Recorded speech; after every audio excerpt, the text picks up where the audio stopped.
Hello, everybody, and welcome to a special edition of TYT Community.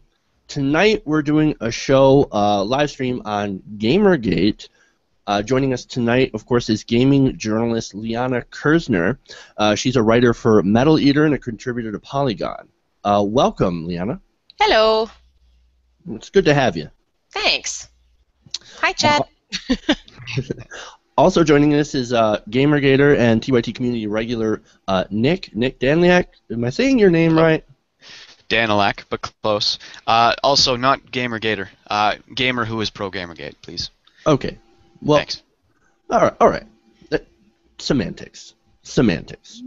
All right. So, once again, we're going to be talking about a lot of different aspects of Gamergate, where we are going to include, some talk about the sexism. Obviously, we're also going to talk about games corruption in gaming media and media in general. And basically, we're just going to have a conversation about this whole issue. And we're not here to slam anybody. We're not here to do any hit jobs or anything like that. So everyone relax and don't freak out, because this is a very nuanced issue. There's a lot involved with Gamergate, and there's a lot involved with everything going on within the gaming community. And we want to kind of get all of this out and to make sure that we don't leave anything out. So with that, I want to toss this over to Nick. Nick, take us away. All right. So, like Jeff said, this is a very big and messy topic. A lot of room for nuance and a lot of room for discussion. As he also said, we will be touching on the sexism element a bit. But unlike a lot of the media you've seen, that's not going to be the sole focus. That will be a small portion of our discussion today. So don't worry, guys. This is not a hit piece on Gamergate. I happen to be very pro Gamergate. So calm your tits and shut up and watch. All right, so Liana, I guess my first question, and probably the most obvious one where we should start, is when did you first hear about Gamergate? I guess we'll go with that first.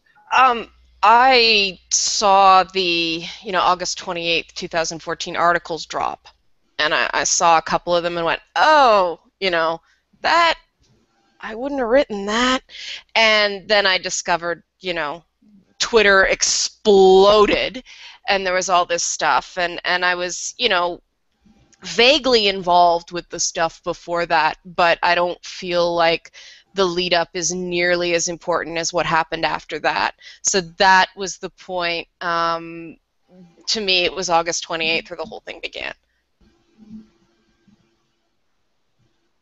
Okay. I think that's where it began for a lot of people. Probably most of the people who are really involved in this, they didn't really care about the pre-existing stuff that led up to those things. But yes, I would agree with you there. So you said you wouldn't have written it that way. How did you? What did you think the point of those articles was? I guess. Are we talking intent, or are we talking style here? We can go one by one, so let's try intent first. I think the intent was people going, oh my god, stop harassing people, which I think is something we can absolutely get behind. Yes. For, two women in a very short period of time to get totally bombarded, it doesn't matter who they are, it looks bad, and it looks bad for the industry. And I think that's what the articles were trying to touch on, and this is the inferiority complex that the games media has, that they always feel like they have to defend gamers and video games as opposed to just sort of reporting on it or voicing our opinion. It's still considered quite a young art form, and so there's still this, and it's very populist, which I think is a positive, but it turns into this whole Chris Rock sketch all the time of, like, what he said about hip-hop music. I love gaming, but I'm tired of defending it. And if you actually go back and look at that old stand-up bit that Chris Rock did, it's pretty much what we're dealing with in gaming. Gaming's the new hip-hop. Oh boy. Yay, so a lot of these hit pieces are going to carry on for a while then. Oh, fantastic. It's possible. I mean, I worked in music programming before I jumped over to covering games, and I'm seeing a lot of the same stuff. I mean, hip-hop, I grew up in a neighborhood where hip-hop and dancehall reggae were extremely popular. So I had a different exposure to hip-hop than most people, and I've had a different exposure to gaming than most people. I've been a gamer since 1981. Okay. So why actually did you move over to the games journalism then? From music writing? I got sick of the politics and bullying. Oh. Yeah. Fun. It's still better in gaming than it was in music. Music's a very established industry with a lot of politics, and there's in-groups and out-groups, and I mean, it obviously it changed radically with digital distribution, and gaming is sort of being affected that way too. The disc-based game is sort of having to make room for these downloadable things, and very, very different way of accessing medium. The whole process is different when you can download to a phone or download to an iPad or download right to your console. So I've been going, it's like deja vu, this to me, Gamergate is like Woodstock 99 was in music. It started as this, let's do another Woodstock all these years later, and then it turned into flinging bottles at the MTV tower and rolling around in human fecal matter. That actually happened. Yeah. Oh, I've heard all about that one. Just sounds like a blast. Yeah. Slightly sad to hear that comparison, but okay. We'll have to, I guess, clean up our act a little bit. But here's the thing: music survived, right? It survived Woodstock. Music did not take a hit because somebody set the MTV tower on fire at Woodstock. That's why they call it rock and roll. That's part of the appeal of these mediums, is that there is an element of danger to it, and you can't go, "Don't be dangerous," because danger is part of the marketing. I live for danger, ladies and gentlemen. I'm in the danger zone all the time. Twitter? Yes. slash Archer reference and Kenny Loggins references. Oh, Archer. Well, a discussion for another time. So, I guess from this I'd like to go to at least to the start of some of the ethical issues. Did you see a lot of ethical issues in games journalism before Gamergate? Did you see a need for, I guess, journalistic reform there? When you have people, you have ethics issues. It doesn't matter where you are. And I don't mind people challenging me personally on my ethics because I'm confident in my ethics. If I've made a mistake, it's an honest one. I want to know so I can fix it. So I admit I was a bit surprised. I mean, games journalism is made up of a whole bunch of websites that have an op-ed section, a news section, and then there's this either community or blog section, and that's where things get really, really confusing, right? And so I was just going by, old school stuff I picked up doing music documentaries and that sort of thing, infotainment.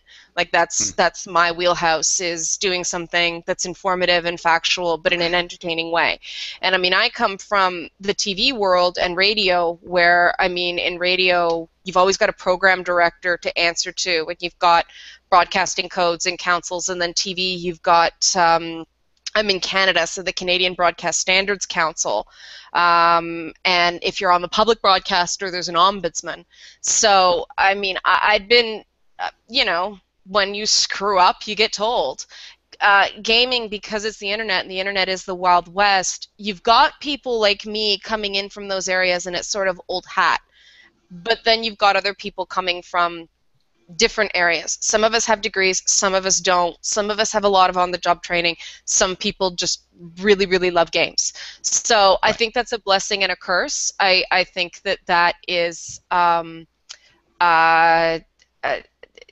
matter what I think about the ethical place of journalism, I'm not afraid of the conversation, I guess is the short way of saying what I'm thinking. Which sounds very different from how most of these people have been treating the issue. Far too many of them seem extremely afraid of touching this issue to the point where they're willing to spin it in ways that it isn't necessarily going or wasn't necessarily going. And I think you're right that the populist angle is a bit of a blessing and a curse. And I can see, and I think now we're seeing really the curse part of it. We're seeing these people who don't really have a lot of training in how to actually be ethical and objective journalists coming up against an expanding industry that needs that, that needs people who know how to do that, who know how to give facts and basically critical reviews without spin, without personal inflections like that, in a way that makes it seem like it's a bad product because I feel this way. I think that's one of the overriding issues we've seen there. But obviously, that's not the ethical issue. Some of the ethical issues itself. I think it's just a byproduct of the lack of training these people have. Would you kind of agree? I think it's more that sites, at least some sites I've worked on, have had very, very good methodology. I wanted to say rigid at first, not rigid. It's just very spelled out. I mean, if you go on Metaleater's site, the format of the reviews do a lot of the work for us, right? It sort of allows us to know how personal to get in our reviews, how political, how technical. And one of the things Metaleater does is it allows us to compare the game we're reviewing to other games like it. So Disney Infinity, which is the one I'm still working through right now, which I can see all the junk back there. It's like Skylanders. So we're going to examine that on the paradigm of these, it's a game, it's a toy, stop, you're both right type of games. We're not going to compare it to Assassin's Creed or something like that. It's got to be good for what it is, not what it's not. Other sites leave the review much more open to the individual reviewer, and those sites are the ones where you get what appear to be numeric anomalies to, and these are the source of the complaints about reviews I've been hearing is, for instance, how does Bayonetta 2 get a 7.5 because sexism, but Grand Theft Auto 5 that doesn't even have a female playable character gets a 9.5? Well, the answer is different reviewers on different days. Right? I can totally understand why people spending, $70 a video game, $80 a video game, heck, $140 a video game if you buy the special editions. I can understand why that's not a satisfactory answer to people investing in an extremely expensive hobby, even though it's the truth. I get it. Right, and that... It's that disparity between reviewers that I think seems to be one of the reasons that made everyone so frustrated with games journalism in these past couple of years overall, really. It's not just this Gamergate thing. To me, the big thing that emerged from Gamergate was, so we had the whole Dorito-gate thing in the past. That basically told us we have a significant reason to doubt or to hold a high degree of distrust with a lot of the games journalists when it comes to AAA titles. And then the Gamergate thing broke, and the reason I think it made a lot of us angry was when, after the Dorito-gate thing, we saw this burgeoning new indie developing scene for indie games. And it's beautiful, it's incredible, it's a fantastic scene where if you have an idea and the community likes it, they'll give you money to make it because they want to see it. It's a fantastic idea. Yeah. It's an excellent idea, and some of the best games I've seen have been indie games. But what we've seen now is the corruption that plagued the AAA titles and the journalists there might be reason to believe that some of that is there in the indie scene too. So if we have reason to doubt them on AAA titles, and we now have reason to doubt them on indie titles, what exactly good are these journalists anymore if we can't even really trust their word? Because it's not even that we take it with a grain of salt, it's that we don't believe them anymore. And I think that's a huge problem. When your job as media is to convey impressions and opinions about a game's development and how it plays and how it handles, and your audience doesn't trust you, there's a serious disconnect there. There's a problem, and it needs to be addressed. Yeah, there's no denying that. I mean, I know there's some frustration among some of my colleagues going, we didn't do anything wrong. Why are we being attacked alongside people that even we think are fuckfaces? And it tends to be... That sounds very familiar to Gamergate, actually. Yeah, well, we condemn and report these harassers all the time. Why are we being harassed and labeled as them? So.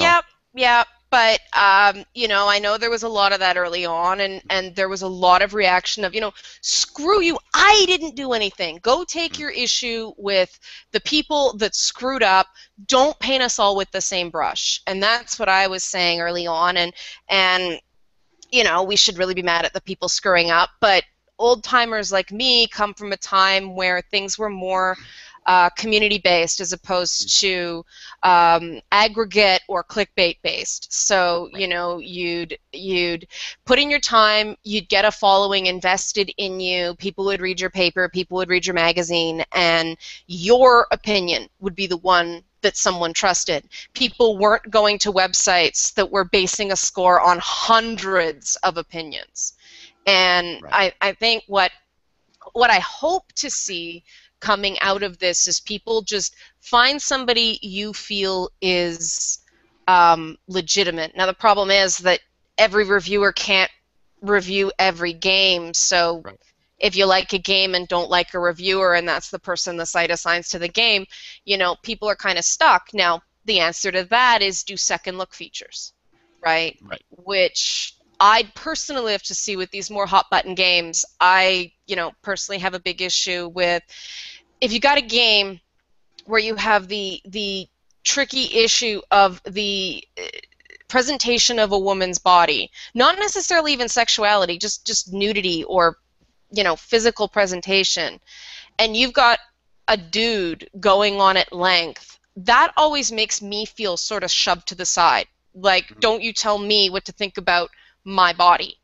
And I'm a Soul Calibur fan, so I saw a lot of that, and I got so confused because one of my favorite characters is Ivy from Soul Calibur, and I like her because she's kind of built like me, and everybody goes, oh yeah, right, and I got so sick of that I actually made an Ivy Valentine cosplay because it's like, look, it's not that. The costume's ridiculous. Like, the costume is dumb. The body type, no, there are some of us that actually look like that, guys, and we didn't have surgery, and we didn't do anything weird. We just happen to be genetic freaks. Lay off the character assassination. Yes. And it's tough because a lot of these conversations go on without the affected group being directly represented, and that's a frustration, and that is something that does need to get better. I don't know if that's necessarily an ethical issue so much as an inclusion issue, but let's face it, this is just a big snowball at this point, so we might as well get it all out. Catharsis is a huge part of gaming, and I think that's what this is. I would agree. I had one point that I do remember, and then a second one that I forgot. So we'll go with the one I remember. Maybe you'll remember the second point, yeah. Yeah.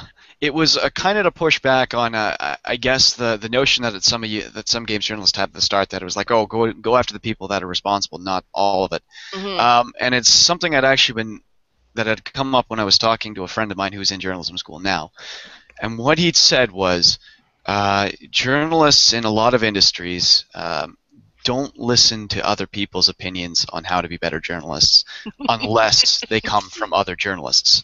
And that seems to be a big thing in why people were going after other people who were staying silent on this. I think people recognize that journalists are going to take criticism from other journalists better than they will the community, because they see the community doesn't quite necessarily get the game as well as another journalist does. So if you have enough journalists coming out and saying, you guys have a problem here, you need to change and fix it, that carries a lot more weight to it. And I think that would be why there was pressure on people who hadn't done anything wrong to weigh in on the issue, was because we wanted to see other journalists calling their colleagues out, because that's what the industry is supposed to do. That's what journalism in any industry is supposed to do. It doesn't always work in politics. They're chummy up the ass all the time. But that's what they're supposed to do in public. Yeah. Yeah, in public. I mean, there were conversations going on behind the scenes. It's just we sort of, because video games are as much art as culture, and there's a lot of us that don't want the culture war coming to games. We have our fights in private. And there's sort of, I personally feel, and this is because I come from an entertainment background, that the gamers don't need to see us fighting with each other. They're here to have fun. And obviously I was wrong. You guys did want to see us fight with each other, and fair point. Fair point. I take your point. Yeah, I mean, not necessarily fight, but what's frustrated everyone, and I guess this will make a good segue to the Games Journal, the Game Journal's pros list, which is, I think, a big point. Let's take that for example. From everything we've seen so far, obviously there's not necessarily the most clear-cut and obviously blatant examples of corruption in there. There are examples that seem to hint at serious problems. There's degrees to which these people are talking about how to spin things, and it's more that I think is problematic. It's not so much that they're all using it to write the same pieces. It's the fact that, for example, Kyle Orland had that question out, and he said, "Oh, so how should we address this whole Zoe Quinn thing? How do we touch on it and stuff?" And no one really addressed it, his question. And he wrote an article saying, "Oh yeah, see, no one addressed it, therefore it's fine." But it's not fine. The fact that you thought you had a platform where you could even ask that question is part of the problem.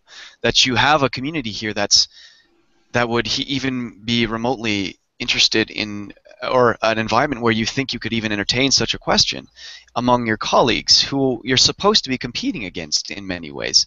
That's really problematic, I think.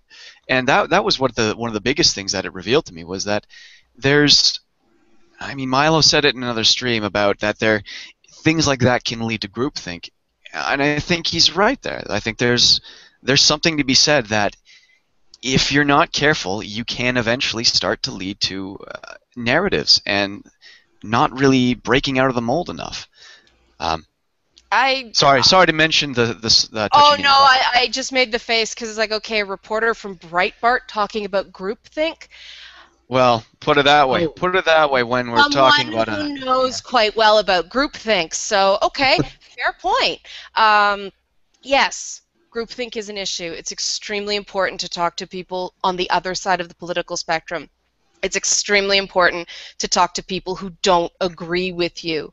Now, I didn't take that "what do we do" as a how do we spin this story.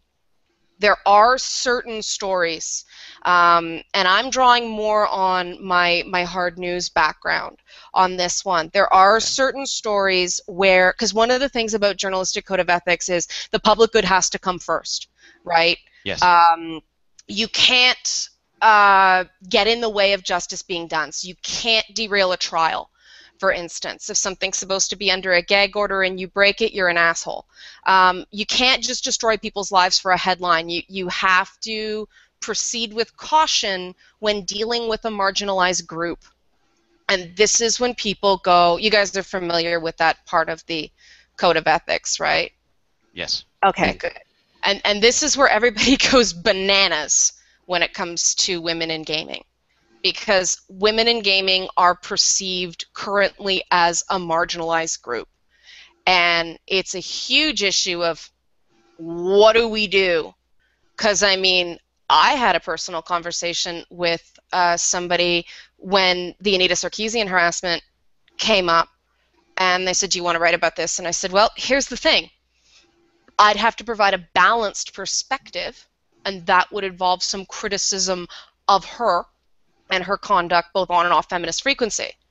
Is the website prepared for what's going to come for that? Because we all know you take a stand on something like that, it's a hot button issue. Somebody or the other is going to pile on you. Now, yeah, if I just want to jump in there and say, yeah, that's exactly what we would have wanted to see. As far as the Feminist Frequency stuff, what I think led to a lot of this build-up to this discussion about her and some of the harassment she's gotten and the sheer contempt people have for her, was the very fact that there isn't that discussion in the media about it. That, I mean, they're more than happy to take the fact that she's been harassed, and it sucks that she's been harassed, and it's wrong that she's being harassed and attacked, but there was never any actual criticism of the work, and that was, I think, one of over these past several years since it started, what was one of those building up points that led to people sort of freaking out about that was no one touched it. No one was touching it. other than a bunch of YouTubers who were then being shit on and shut down for even remotely doing that. I think that's where part of the problem comes from too. Is it really makes it seem like these outlets don't have backbone to do their job in that sense. I take your point. I can only speak for myself and my own journey and my own struggle with Anita's work. I mean, hey, I did a YouTube video after that Listen and Believe thing. I loved it. I thought that was excellent. But that everybody's like, oh my God, they're gonna come after you. Well, they didn't. Okay, maybe they did. I just turned off my YouTube notifications. I left comments on, but I didn't look at it because I said my piece. Comments are for other people to say their piece. That's what I believe. I have personally struggled with feminist frequency for a few reasons. One is nobody wants to be the little dog running after the big dog, right? We want to have our own brands. We don't want to be the person constantly critiquing Anita, because that means we never get to tell our own take on the things. I prefer to take a positive slant on things. I prefer to talk about games I like and games that do things right. I don't like to go on to this anything versus anything. I like to say something for something. That's just my take. I think we as gamers agree, and that's, I mean, for example, that we're okay with her being around and critiquing games. It was just, I mean, from my perspective, I just finished 5 years of university. I was in an academic sphere where your ideas will be constantly challenged, consistently, and it was the lack of any challenge to her ideas that was being publicized that was frustrating. Now, I get it if some people want to say, well, it's not really the job of journalists and stuff to offer critiques and stuff, but this is more than just, sorry? It's totally our job. If we've dropped the ball on this one, that's totally fair. If we've collectively dropped the ball, I think maybe everybody was sort of going, is someone else going to do that? I mean, most game journalists are male. I think game journalism might be, and I don't know, but it seems to be even more skewed male than game developers are. It really looks that way. It really looks that way. I can understand why nobody wants to be the guy who goes after Anita. Like, that's like being the guy who won the Oscar the year Heath Ledger was posthumously nominated. No one wanted to be that guy, and I don't think, I think a lot of people are like, get stuck in this idea of an important voice. And I think a lot of people, but I see men on feminist issues, try to be really good dudes, and I really appreciate that, going, she's an important voice, and why is she an important voice? Well, because she drives me crazy. I mean, we saw what happened to David Scott Jaffe when he tried to pay Leah Alexander a begrudging compliment, right? He said, I can't stand that woman, but she has something important to say. Well, he got dogpiled for calling her that woman, even though he said, she has something important to say, and if a guy was saying, I can't stand that guy, no one would have said anything, right? Yes. It's a very touchy thing, and I think that the reason there hasn't been more critique of feminist frequency is because there aren't enough of us well-positioned female writers in games who are high profile enough to kind of go, I'm going to counterpoint this. We're too busy trying to find our own identities that people will accept, and us becoming the anti-Anita, nobody wants to be that, because then we're tied to her, right? And as soon as she's not relevant, we're not relevant anymore either. That's true. Yeah. Which is why I took your point of the more being for something rather than anti-something point as quite strong, and why I said I think a lot of gamers agree. And to me, the biggest point of evidence I have for that would be the fine young capitalists. They had an excellent idea. Hey, we recognize there's a problem that we could get more female representation and female ideas in game development. So why don't we do that? Here's a fundraiser. We'll raise the money, and we'll have ideas presented. The winner will make your game for you. We will get you out there because we want to see that change, and we want to actualize that change. We want to make that difference. And I think that's something that gamers are incredibly receptive to. That's why the indie scene was exploded in the first place. We like that. If there's an idea out there and we think it's great, we will give money for it. And you did. Yeah, we did. We got it funded funded. and exceeded its funding mark by I think between $5,000 and $8,000. It gained eight grand extra, and that's awesome because that's how you make a difference. And that's why we liked it more. We didn't like being told that our things and our ideas and our stuff is terrible. We liked, well, I'm not going to comment on what your things are, but I'm going to try and promote something else to get to help change the industry, and that's great. Right. That's what we need more of. What happened with the Fine Young Capitalist thing was really, really unfortunate. The first time around, yes. It was an awkward thing connected to gender and connected to transgendered issues. I was a little bit uncomfortable about the whole biological female thing just because it was like, how are they going to check? From what I understood, their policy was, okay, you have to basically define yourself as female by the time the contest begins. Yeah. For the obvious reason that we don't want some dude just walking up and being like, oh, hey, I've decided I'm suddenly a female. Here's my idea. Make my game for me. You know, I personally would think that rule isn't necessary because it was a popular vote. And I think that people would have gone, come on, dude, people aren't stupid. And so if they see somebody trying to piggyback on that, there had to be some sort of juried selection anyway. But like I said, I think there was no harm intended.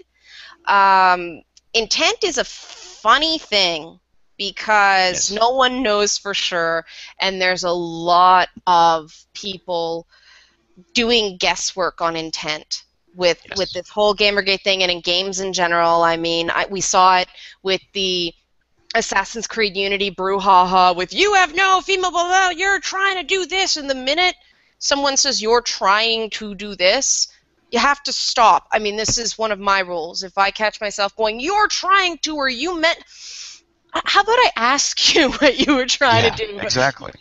And so I asked. I went to Ubisoft and I asked. It's like, hey, what's the deal?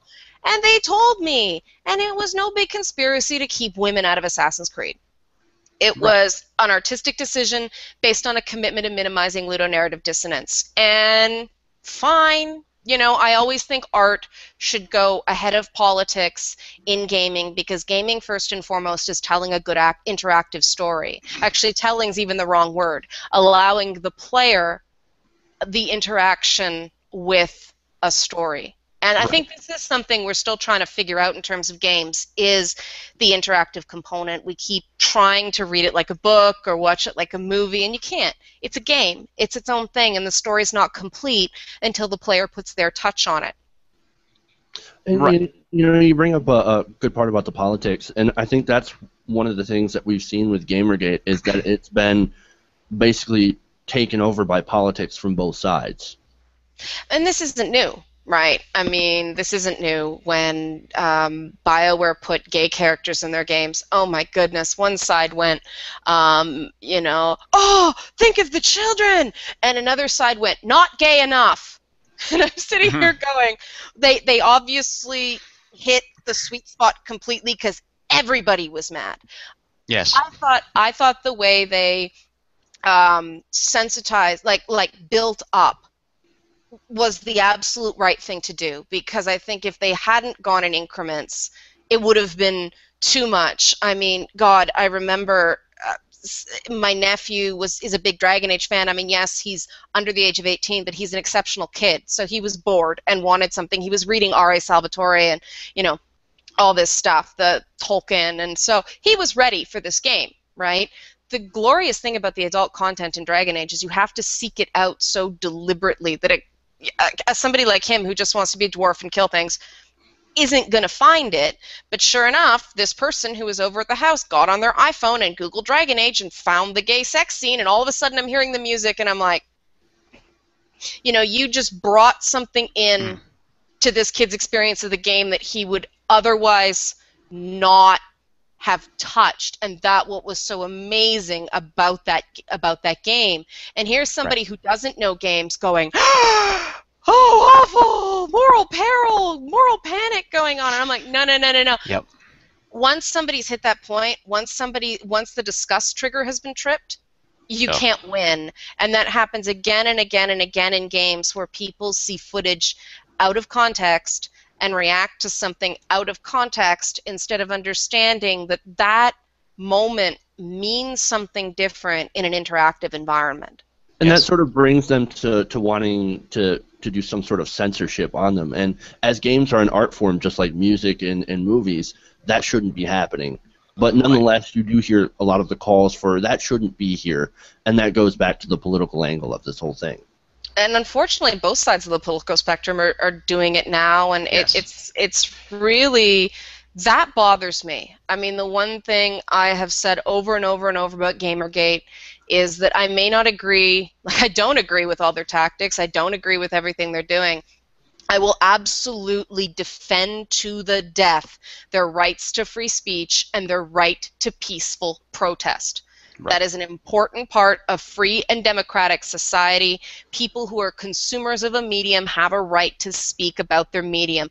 Done. That's it. Game over. We should not even be talking about this. This is a fundamental underpinning of our society. The fact that it's like, well, this is uncomfortable now, so we're backing away from the concepts of free speech, that makes me incredibly uncomfortable. Yeah. As it should. Yeah, it's unbelievable, and that's one of the biggest things here. That it was the censorship and the degree to which some of the critiques and some of these journalists, their criticisms wasn't even about, hey, I think this was wrong. It was very much of the vein that I'm uncomfortable by this, therefore get rid of it. And that was really what pushed a lot of people further and further away from thinking these journalists had anything valuable to actually contribute at that point. It's just people tend to forget that you don't have the right to not be offended by something. Yes, correct. You have the right to avoid things that are going to upset you, and this is a big debate. This is where I come into the ethics of games coverage and the ethics of games marketing. This is my big soapbox at the moment. I think the ESRB is a wonderful review system because it's voluntary. So if a kid is, 16 years old and bored out of their mind and above average and mature for their age, that was me. That was me as a kid. And fortunately, I could play games that were above my age level because there was no, censorship or age restrictions like we have with movies. I think it has to stay that way. Parents have to be able to decide for themselves what they give to their kids. Now, we're pushing it with game trailers now. I mean, there was that moment, that really gory moment in the Call of Duty trailer at E3 this year where the guy got pulled back and there's an arm missing. Like, that was 9 o'clock in the morning, okay? Like, you heard the place go, whoa, and it seems that violence and sex and all these things are being used to sell games. Yes. It's all about the marketing. Yeah. I can give you a perfect example right now. I just saw it this morning. It's the latest trailer for The Witcher 3. I have been told to watch this because I'm going to be horrified. So, okay. There's a point where this guy's cuts the head off this horse of this woman who's riding towards him, and then it's a sort of a flashbacky version of doing a battle. And then he's approaching her, and then suddenly this crow comes out of nowhere, flies through his eye socket, and then blasts out the back of his skull. Like, very visual and very visceral. And you're like, whoa, what the hell was that? Yeah. It's just... And that's making a statement, for sure. Yeah. I mean, it's definitely trying to attract a different kind of player, but that makes it really difficult for people like me who are saying, no, everything's very, well self-policed and people don't stumble upon stuff. Game reviews are very, the ESRB stuff, you go to the website about the game and it gives you details about why the game is rated T for teen or M for mature, and if there's any sort of that content, you can choose to avoid it, and that's also the goal of reviews is, the last game I reviewed was Metro Redux, and there's some stuff in there that isn't for everybody. There's also some really great single-player first-person shooter gameplay. There's some amazingly designed levels. And so, I had to balance in my review, how do I warn people about the content that may not be for them and may really throw them off, because there's one of these random women getting raped in the game. And if somebody's a survivor of rape, they may not want to see that. That can have a very bad impact on somebody before they're even aware it's happening, right? And as much as people want to mock it, that's real. I've seen people do it. I've seen people get triggered.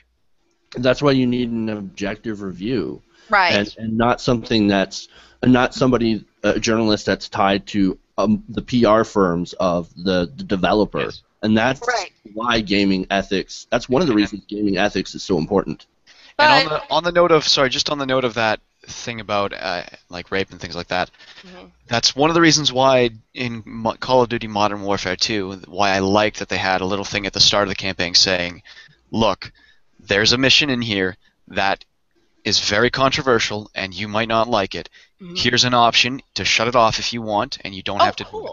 And that was good, because it was, for spoiler for anyone who hasn't played the 7-year-old game now, it was a mission where you're an undercover guy with these Russians, and what they do is they go into the Moscow airport and they just start murdering everybody. You just start shooting hundreds and hundreds of civilians and massacring people. That was the mission. There's like, look, that is incredibly controversial and maybe very offensive to people. So here's an option. If you don't want to do it, you can shut it off, and it'll skip to the next one. And I thought that's an excellent way of handling it. That's how it should be. Yeah. So if more games have that, especially more, because part of the thing is we're not only getting into the realm of graphic, we're getting into the realm of merging fantasy and reality in a way that's a constructive and engaging experience for the audience. And that's where we come up with these things. And some of the critics will argue, for example, possibly Feminist Frequency, that therefore sexism in games makes the gamer sexist, which we would emphatically push back against. But it's that drive for combining, making fantasy in a game feel like it's real, make you feel like you're there, even though to liven the experience. Even though you're not, to liven the experience, that I think we're coming to now. We now have the technology to do that, to make it an incredibly visceral experience, but not one that you're going to like take and incorporate into your own personal being. You know what's funny about that is that particular thing is why I adore video games and why I believe they're on the whole less sexist than other mediums inherently.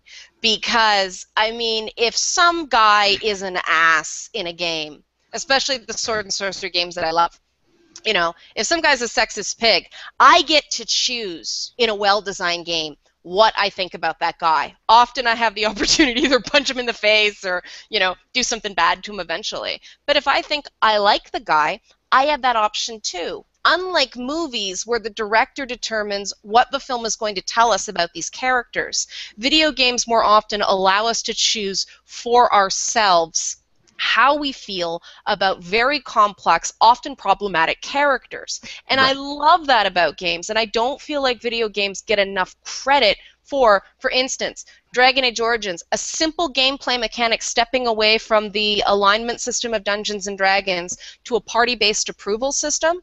Right. Basically, every individual character in your party can disagree or agree with your actions, and you get points for that. The big problem with the D&D alignment system, especially in games like Neverwinter Nights, is that I had a really hard time accessing it because my personal idea of what lawful good meant didn't match the game's. Well, in the party approval system, that's no longer a problem.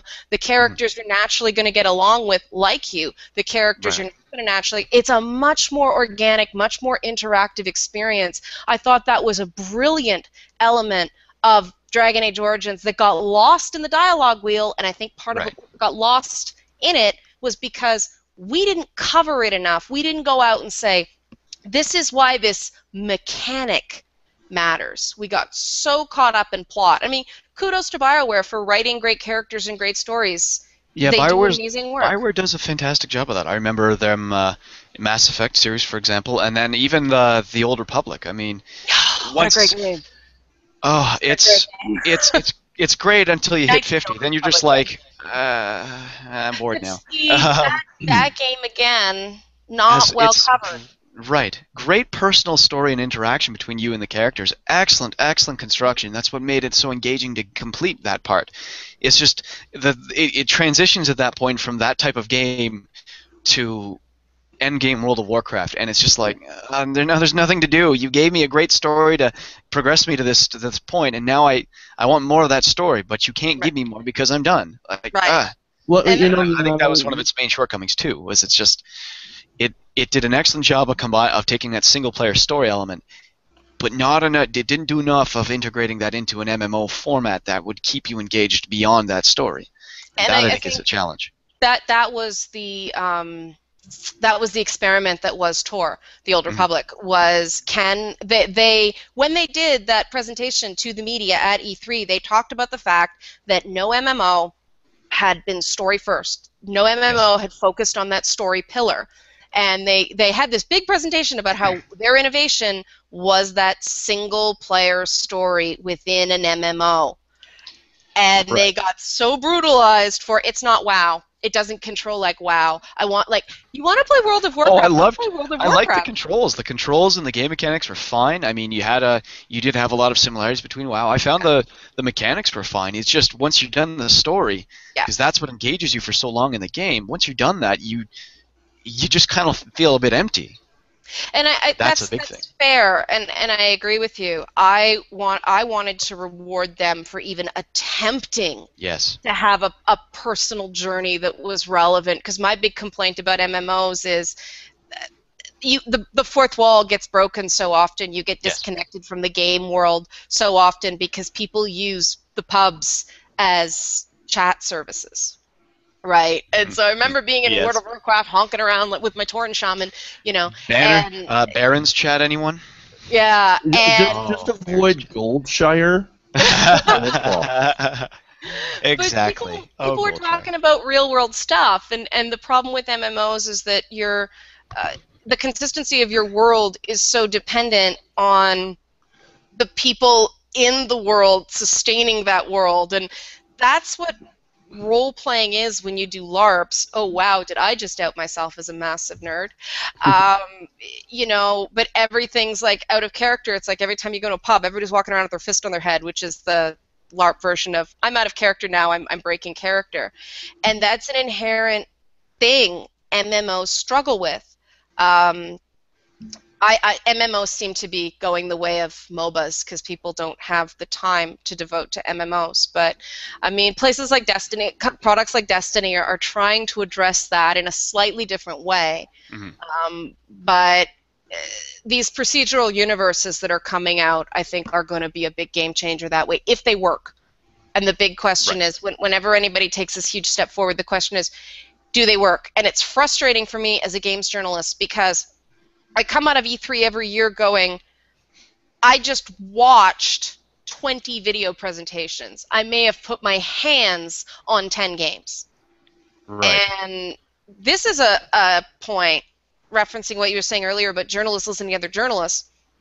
Companies don't listen to us. They just think we're complaining that, oh yeah, you want to see more so you'll bash us. No, we want to see more so that we can tell consumers what we thought of it as a game, not what we thought of it as a TV show, but video games more and more and more are being marketed directly to the public through streams. And watching a game is not playing a game, and this is my own personal frustration. This is one of the things I'm hoping to see come out of this whole upheaval is a real discussion about how much pre-launch information does the public want and how much can we expect to get? Because it sounds like the public's saying, we want more information, prior to launch. But what more, like, how does that not turn into PR, though? Like, you have to, be careful about releasing information that doesn't seem like it's just a giant commercial. Yes. Well, yes, but that's not the same as never letting us play No, you that's know, very true. a game that's shipping in 3 months. Like, we get review copies of games 3 days before they release to the public. There's no way you can get through a 60-hour game in 3 days. You know. So they're Right. intentionally making us chase their tail and either review without finishing the game, which sadly a lot of people do, and you're not supposed to. And Which if is you the do, problem. well, yeah, if you do not finish the game, you're supposed to say Volpa's Law invoked, which means nothing that happens past this point will change my opinion of this game, and it's usually because the game is terrible. But you know, we get these things, and this is the publishers screwing us around. It is, you know, when you drop a game in my lap that I know is a slog, and I Yes. have 3 days to review it, that review's not getting done before people take their hard-earned money and go buy it at launch. Because the big sites that play ball and do puff pieces got it 2 weeks ago. And that's not the game websites doing it, that's the publishers doing that. Well, publishers have, I think, have way too much say on what they're going to do. They're Yes, that is a problem, I think. That is You a huge know- problem, and that runs into ethical problems too. And this is the thing. Rather than address it back when that emerged, games journalists and the broader community just kind of grew a mutual sense of distrust. Well, especially the community. We just went, we're not going to demand ethical standards now. We're just not going to not trust you on these things. We're just going to hold you with a very overly critical lens, because you have to prove to us that you're being unbiased here, not the other way around. And we're not going to assume automatically you're giving an objective review now. And that's not dealing with the issue then is one of the reasons why it has come up now. Is that would have been a decent time to do it then, but I don't think the community was also quite ready for it. Now we have enough. We have things like Twitter. We have a variety of platforms, and we have a variety of different options. I mean, the rise of the YouTubers, I think, has been one of the big reasons why we can deal with this now. Is we're not so much stuck in an era where we're dependent on those particular outlets for their unbiased reviews. We have a variety now, so it's made us more able to deal with it and face the repercussions there now rather than in the past. But this has been a problem that's been boiling for a long time, and I don't think there's anyone who can truly deny that, unless you're going to completely pretend the ethical problems don't exist. Cough, cough, most of the media out there. Thanks. Well, what should we do to what needs to be done to fix these ethical problems? And that's really the core question. That is the core question. There's a couple ideas floated around.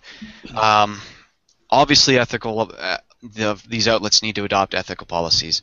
The Escapist is a golden example of what happens when you do.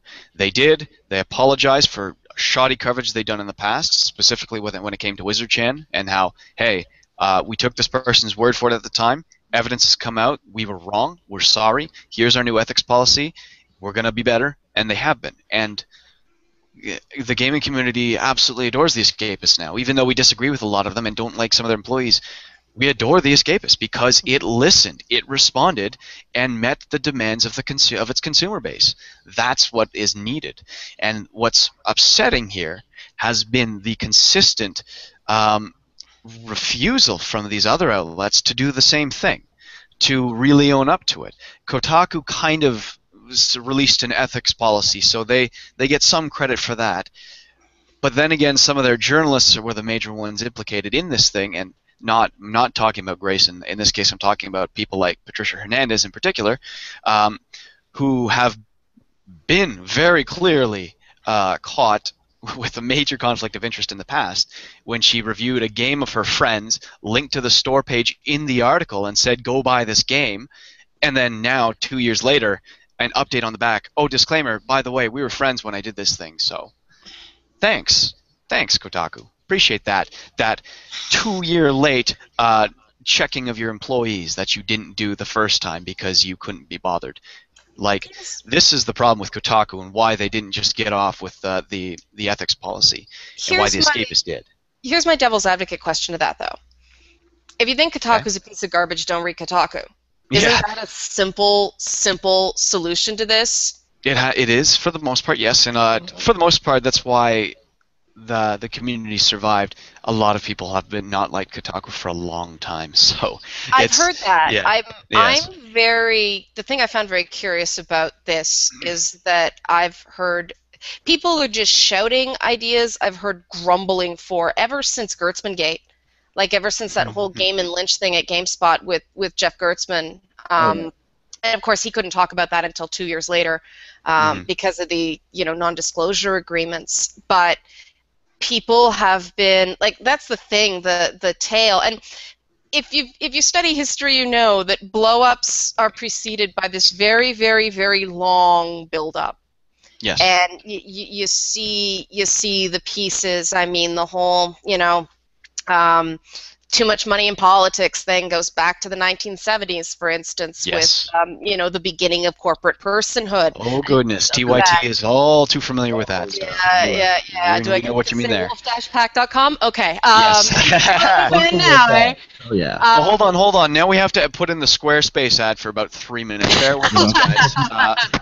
But I mean, it's similar. I'm not going to compare gaming to money and politics. The long tail, the long preamble, the long nose is what I'm comparing to. We're talking about things that have been issues since I started. I mean, wow, yeah, when I started 10 years ago, this stuff was starting to rumble. And I think the frustration here has come from the fact there was a sort of division that happened when sites like Polygon and Giant Bomb and stuff like that started forming, that, hey, we're going to do it better.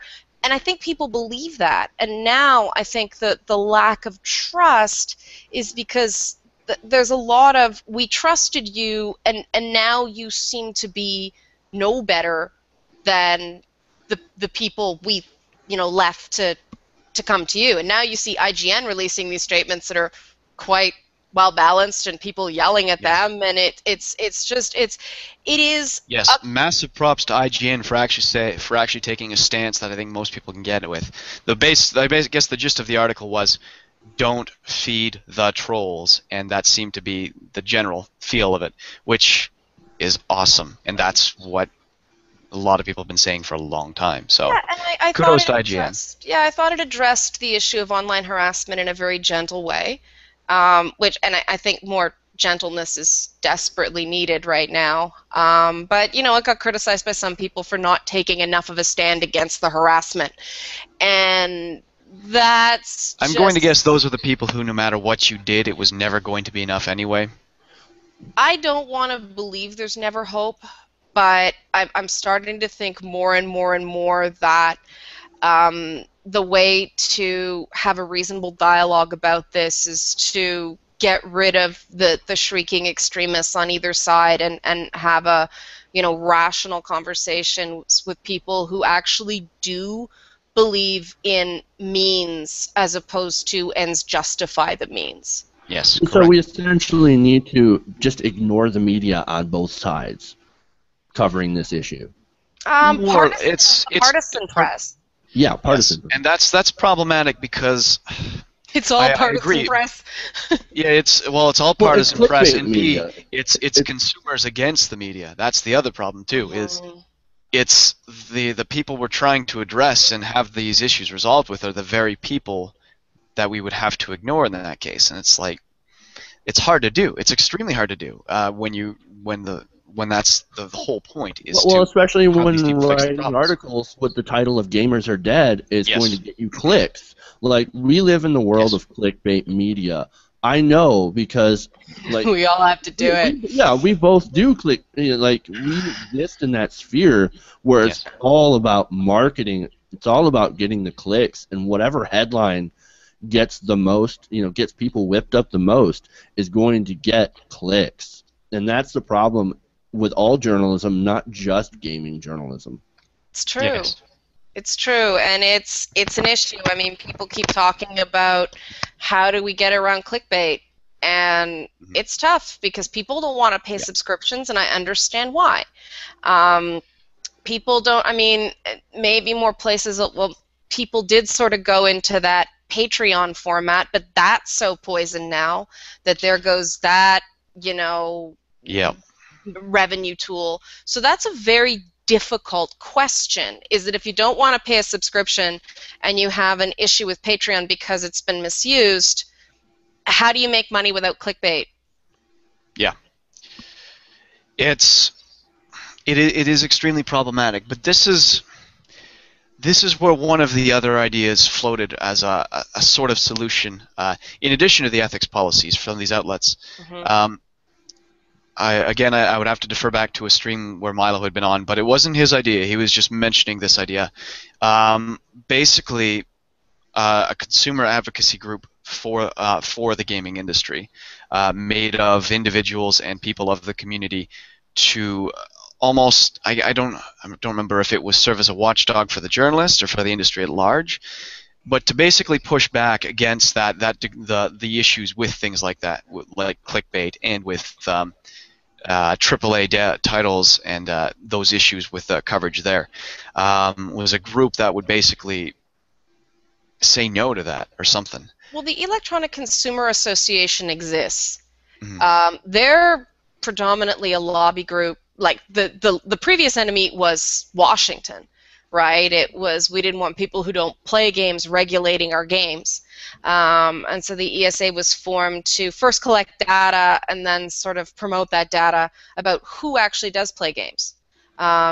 Yes. It's really, really disappointing that with all their work trying to push the stereotype of, mouth-breathing, misogynist, violent, rage hound, neckbeard guys. You say you're a woman? Oh, you say you're a woman? No, you're not. No woman could disagree with us. What is that? Psh. Funny that, yeah. Yeah. But isn't that funny? That's pretty damn misogynistic there, isn't that?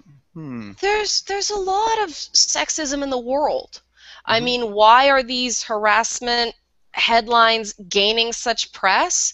Because people love a protect the woman story. I mean, people don't like my narrative because I got punched in the face by about 300 people on Twitter, took it, and went back, okay, guys, let's try this again. There were no headlines about that because, that is an egalitarian merit-based system where that's what anonymous boards do. You get hazed. You want to talk to anons, you have to go through the police circuit and have another,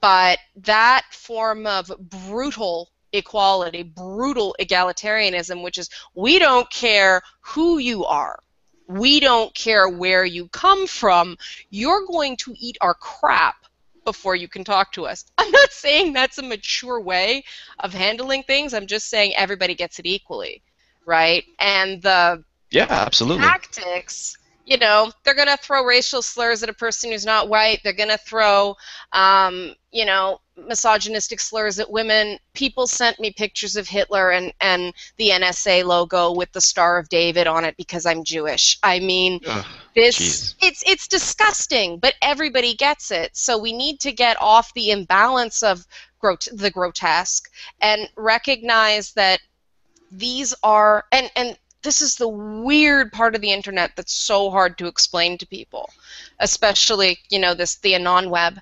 that everybody goes through it. That does not make it right. That does not make it reprehensible. But we're back to intent. The intent isn't to scare somebody out of their home, even though it did that. The intent is to see if you can take it. Well, in that case, since we found out who it was who did that stuff, the intent might have been to scare out of his home, or someone out of their home. Well, it was a different person in each instance, right? It was. But I was referring specifically to that guy who'd gone after Anita, which, by the way, was Gamergate who found out, and then now he's claiming he didn't do it. By the way, visit my website. Like, what? Yeah, a jerk. That's what he does. That's why he did it in the first place. Was he wanted publicity for himself and his goddamn website? Some frickin'. In a fair world, now that that's come out, and it's pretty unequivocal. I mean, there's logs of Twitter talks where the guy is talking to, like a feminist frequency clone account, is talking to a Gamergater and mentioning this website and saying, this is why I'm doing it, I want an article. Yes. in a fair world, the people that blame, like the publications that blame Gamergate for those threats and those attacks, should issue corrections. Yes, but they don't, and that's the huge problem. They dig their heels in deeper and say, yeah, well, but it's still all your fault because obviously you're just a hate group. No, we've been policing from the start to the point where we're getting into constant fights about tone policing because we know how much any sense of hatred or vitriol damages the consumer revolt. We've been on this page from day one. That's how long we've been fighting this and pushing back against harassment and hatred. We've been constantly doing it, and nobody seems to give a fuck or to get their head out of their goddamn ass to actually do the damn research. Well, I do want to say, just because somebody said, are you going to mention this, a pro Gamergate man actually had to leave his house for the weekend because there were threats to swat him. Yeah. He got doxxed. Gamergate man was fired because he was Gamergate. I saw like a month ago a person on Twitter saying they'd gotten a call at their home threatening them to make them stop talking about Gamergate. It's not a one-way street, guys. No. In fact, very much the groups that have probably been hit hardest, other than the three big figures on the anti-Gamergate side, have probably been the pro-Gamergate people. Constant. Well, if you try to remain neutral, you get it from both sides because neither side trusts you. Well, but I mean, guys and that's another problem in itself. Especially like here, I'll take the shit you got as an example. Mm-hmm. So you had a group of consumers who were livid that their own damn press wasn't covering them fairly and treating them like shit, to the point where when one person gave them coverage and covered their side, they're treated very fairly and with a lot of joy.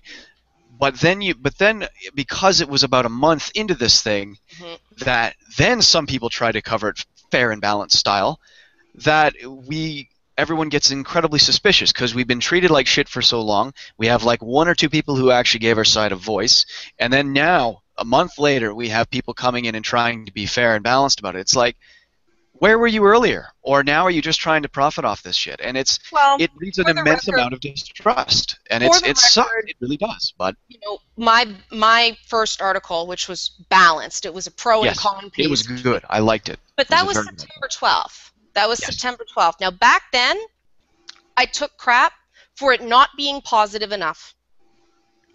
People just went through it and tore it apart and found every little nitpicky detail. You didn't do this, you didn't do this. And then that Polygon article dropped, which was a one-off, and that was September 18th. So 6 days after I published a fair Gamergate piece, which was everybody was asking for, an unrelated freelance piece dropped on Polygon, and holy cow. Yeah, that was the other problem too. Yeah. Was just right in the middle of all this thing, you wrote a piece for one of the particular outlets that we don't, that are is. I'd actually written it 3 weeks ago, but the point was, like, guys, 6 days ago, like, it's undeniable, and that was an early failing. There were problems early on, and I'm bringing this up because it has gotten better. I understand that there was a lot of distrust. There was a lot of distrust. I get that there was an element of the fact that I was the only journalist willing to talk to you guys, and so you all yelled at me as almost like, they call it a straw man argument, and that's from, the straw man that you burn in the town square. That's what that was, and I get it. Now, I want to believe that people being able to get that out of their system helped. I think it did in a lot of cases. I still think there's always going to be a degree of mistrust that doesn't go away. But for the most part, I think it's good. I think a lot of people are much more receptive now. I want to hope so. I mean, I was really hoping more people were going to come forward and start engaging. I got that really wrong because it just seemed like common sense to me that, hey, people are angry. Let's find out why we're angry. We're reporters. We talk to people. That's what we do, right? But that didn't happen. Well, it's so volatile when you start asking questions about that, and you can see it with people getting, people on both sides getting doxxed and things happening, and there are, you guys mentioned the threats earlier, and that's something that scares a lot of people away. But Yes. that's not an issue specific to gaming. No, People not at all. do that, It's specific to the internet. the way it's been portrayed in the press is that this is something that's especially bad in video games, and that's just not the case. I mean, you should have seen the stuff I used to get when I was on political talk radio. Holy cow! I mean, if you go on the comment section of a lot of newspapers, like mainstream newspapers, those comments are grotesque. And I find it a bit odd that newspapers that know the comments they get, and maybe this is the problem that some pundits and some writers are too divorced from their communities, but you know, I think people need to realize painting this as a gaming problem isn't going to solve anything. It's just going to make people more angry because they're feeling like they're being treated unfairly. We have to recognize that this is a human problem. Exactly. Not a gamer problem, and if you start treating any segment of the population, including white men, as if they're not human, we're not going to solve anything. No, you're absolutely right there, and that's a huge problem. It's an immensely frustrating one too, because look, and well, actually, I think that's a good point to talk about things like Not Your Shield. In fact, because there we had a substantial group, like large, hundreds of people, hundreds of minorities of women, trans, gay people, saying they don't exist because, and then when trying to assert they exist, being told they're Uncle Toms and they have internalized misogyny. As if that's not the most condescending, degrading, and discriminatory thing you could possibly say to somebody. Seriously. Oh, you just disagree with me because you're stupid, obviously. What? From the group that says, oh, we're defending those people because it's unbelievable. I could not believe when that happened, when that was happening to people, that they who are claiming they're defending minorities would have the audacity to stand there and then spit in their face. Then people emailing charities saying not to take money. I mean, that bothered me too. Well, that's bothered me from a long time. Like, remember when Pornhub was doing things like that, like trying to raise money for a good cause, and these charities said no? It's like, I work in charities, and we try to do like good times for good causes is our tagline. I've had to deal with that rejection of, no, you're too, immoral for our charitable brand, and I know how Gamergate feels regarding that. It feels so dumb. Like, we're trying to find a point of commonality. We're trying to say we care about this stuff, and then they've got people going, don't take their money. Do you know what they've done? I have an issue with that because I'm a big believer in, forgiveness. And I'm also a big believer in walk the walk, or talk the talk, walk the walk, which we did. We said we're not hateful. Here's almost $100,000 in charity money raised for a bunch of different charities to demonstrate we're not hateful. The one I really had an objection to was UNICEF, going after UNICEF and saying don't take their money. Oh, yeah. Because absolutely. if you look at the countries UNICEF is active in, UNICEF knows more than anybody what it means to have to deal with some pretty reprehensible people to get in on the ground and help people. You know, and no matter how you feel about Gamergate, the reality is that these comparisons to terrorist groups and Ebola and the KKK are ludicrous. Yes. They are ludicrous. And it's funny because by the way, the one who made the Ebola one was a games journalist. And he apologized. He did, and I did give him credit for that, and I just said, and I literally said, my tweet was, just don't be so fucking stupid again, okay? Like, that's... It was the fact that he thought that it would be okay to do that, or that'd be funny to do that. That's just like, and you are seriously stupid then. And my thought is just, okay, can we all use this as a teachable moment, please, and stop demonizing the other side? We're all capable of losing it and freaking out and saying something that, is regrettable later. So let's let's all see other people as human beings capable of mistakes. I mean, I had 8chan go through every tweet I ever wrote to find dirt on me. They found one. So I figure I'm doing pretty well. Yeah. You know, it wasn't And fun. you know what? All that aside, everything that happened there aside, you're here, you're talking about it, and you're talking about the issues. That's why I care. That's why I followed you. That's why I bothered to talk to you in the first place. I don't care what you did in the past. Right now, you're talking about the issues at hand, and you're being fair. You're listening to it, and that's what's important. But isn't it That's what gets interesting? people to get You over know, it. isn't it interesting that the mainstream press is focusing on one-sided behavior? They're not following the Oh, yes. stories of women who sort of took it, and for whatever reasons, I could have the worst case of internalized misogyny in the world. Who knows? Time will tell. You know, history will be my judge. But the reality is, if you want to be a public person and you want to put their face out there, Twitter is one of those things that it sucks, and Twitter needs to improve its policies, but that's Twitter's fault.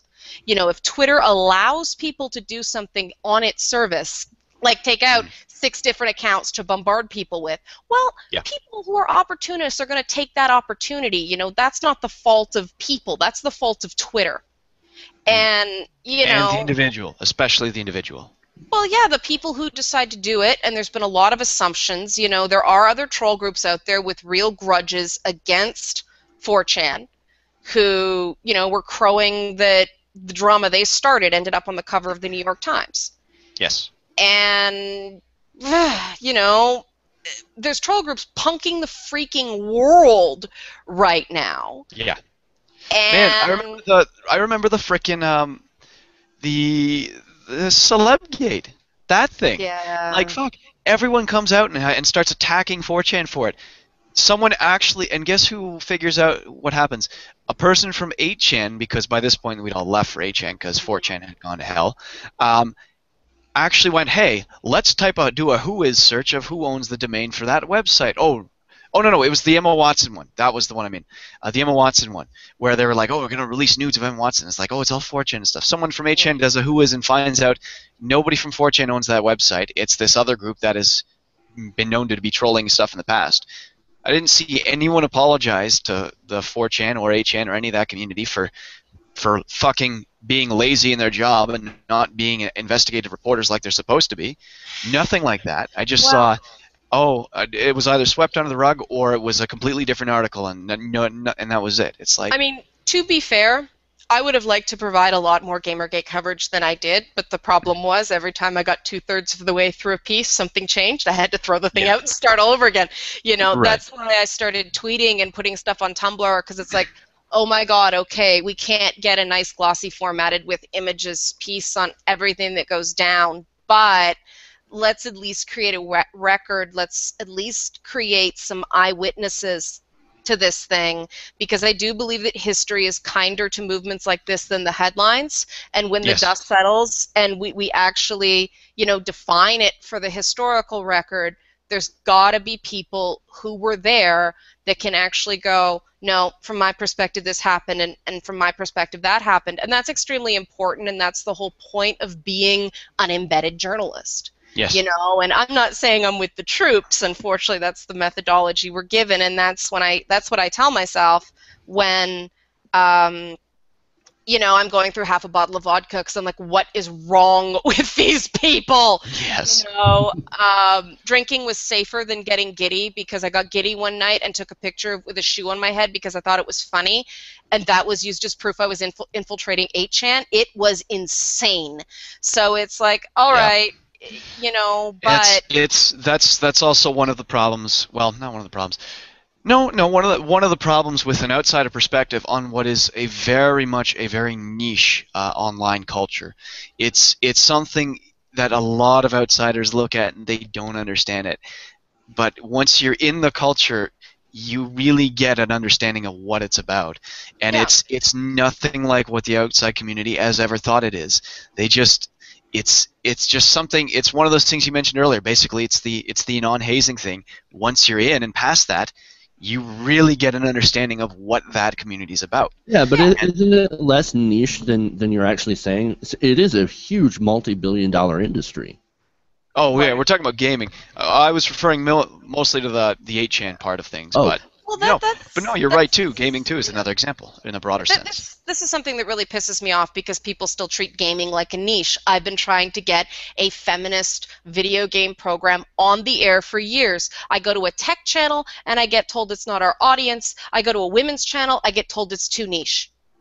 And I'm like, well, I think dudes will watch shows with women talking about games because men want to know. Men want to know they're not being assholes. That's what I've found. They just don't want to be pre-assumed to be an asshole before you start. Like, that's it. And I think there's a place for this programming, but I cannot get this stuff made because there's so much stigma. There's so many weird assumptions in the community about how many people play games, how mainstream it actually is. And that's why I get so sad when Felicia Day is saying she wanted to cross the street because a guy was wearing a Call of Duty t-shirt. Like, come on. All of Gamergate was sad about that. Nobody was cheering that. Nobody cheered her dox. No one from Gamergate doxed her. It wasn't us. We were very upset when it happened. Especially, but here's the thing, because this is what some people don't understand. There's a very good reason why we don't like that stuff. A, no, it's fucking mean and hateful. But B, because it fits exactly what people have been trying to label us as for the past 2 months. Why on earth would we partake in that stuff? Are you really that stupid to assume that Gamergate would willingly do this stuff because of anything? We've been actively fighting this stuff for a reason, because we want the points to be taken seriously. We're not hateful, so when something hateful happens, the fact that people jump on it and go, oh, it's all Gamergate and stuff, is like, are you paying attention, or are you just being lazy? This is what I've been told, because somebody freaked out on me about this last night, so I am prepared for this question. They link to other boards on 8chan that say doxing is cool, just use a paste bin, for one. The War board and the I board are the ones that keep circulating. And the other thing is, to be fair, people's doxed info ended up on 4chan in the early days of Gamergate. And then somebody tried to put it on 8chan, and then you guys spent hours and hours and hours and hours getting it taken down because the mod was asleep. Yeah.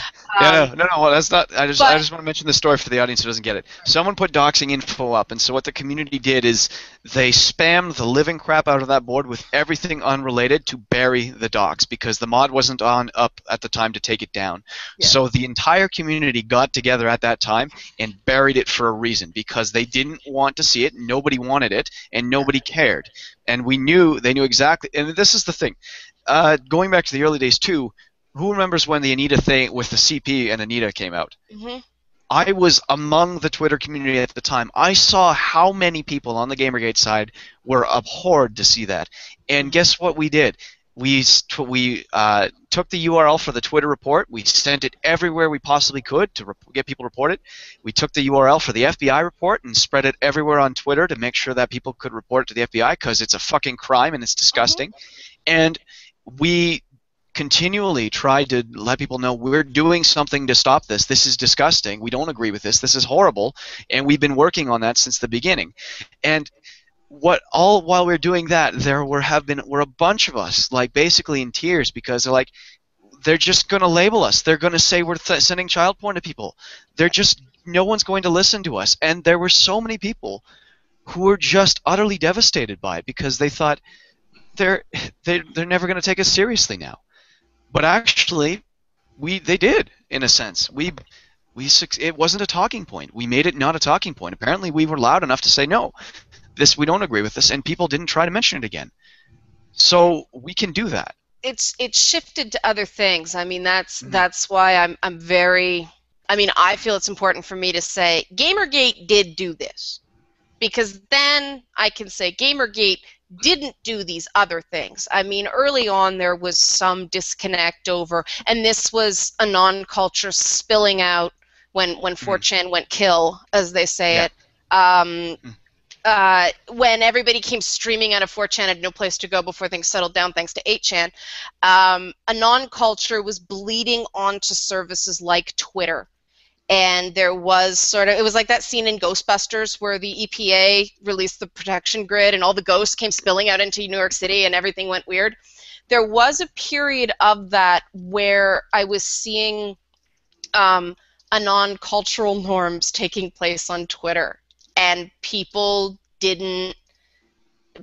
never seen it before. I mean, most people stay off of those boards because they don't want to be confronted with that stuff. But that's not the same. You know, getting 500 messages an hour, which happened to me at one point. I was getting 500 messages an hour, mostly hateful. And it was Gamergate. I'm sorry, guys. It was Gamergate, and it was the right-wing fringe of Gamergate because I went after your boy. Yes, that happened. It was. That did happen, community. There's no denying that. Yeah. But and to Milo's credit, he has come out several times since then, not necessarily relating to that incident, and said, "I am not above criticism either. Criticize me too." So why doesn't he make it right? Even he was kind of like, "I'm not immune to this. Go after me if you want to. Do it." So he should probably lead by example and make it right then, but that's up to him. What I'm saying is that did happen. I am saying that did happen. I do not want anybody to think I am turning a complete blind eye to the harassment. Some of the stuff Zoe Quinn has gotten has been off the hook. Absolutely. And I'm not just talking the doxing, I'm talking some of the comments. They've been way outside the realm of fair comment. I get people, you're angry, take a break, walk away from the computer. Don't do that. Brianna Wu has possibly been driven partially insane by harassment. Yes. Some of the things about Anita have been way off the hook. Like, these things are wrong. Some of the things done to Demi Ever were wrong. Some of the things done to Jen Frank. Jen Frank got too hard a ride. That was her publishers making that. No, I completely agree there. What had happened there, and what the editor note was, it stated straight up, she had come to us and was going to disclose that she had a financial tie, and we, the editors, took it out because we didn't think it's important. Which, in that case, you're a really stupid editor because that's the whole issue of the goddamn movement at the time. And you thought, oh, we'll just take it out because it's a... What was going through that editor's mind? I want to know that, and I want to know what disciplinary action he faced. But yes, there's had a rough ride of it. But, I mean, unfortunately, these are all women. Now, here's where the narrative gets interesting. Milo got a syringe sent to him. Boogie has gotten death threats too. I mean, King of Pole got sent a knife. King of Pole got sent a fucking knife. Yeah. And again, these are people who sent these guys real things. Milo got a real syringe with chemicals in it. King of Pole was actually sent a knife. That happened. They were saying about women. Milo sent it to himself. I don't believe that. I can't stand the guy. That is bullshit. But I don't believe that. That's nonsense. Okay. There's the notion that it's complete bullshit stuff here. What's that? Sorry? It's like we can't really buy all the conspiracy stuff because there's different theories coming out from either side. Yeah, but I mean even things like sort of unaligned people like Damien Schubert, who goes by the name of Zen of Design. He took a lot of crap. Yes. There are other people who just they messaged me privately to talk about things because they've been run out of the debate by the crazy. Okay, these things are real. But do you notice that we just mentioned 5 men?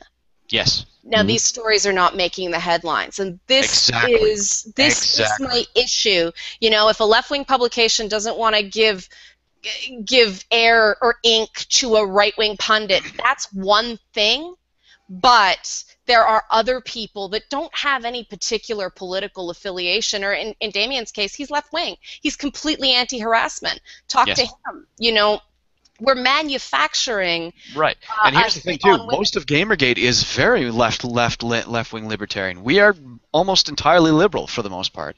Well, it's a very liberal spectrum.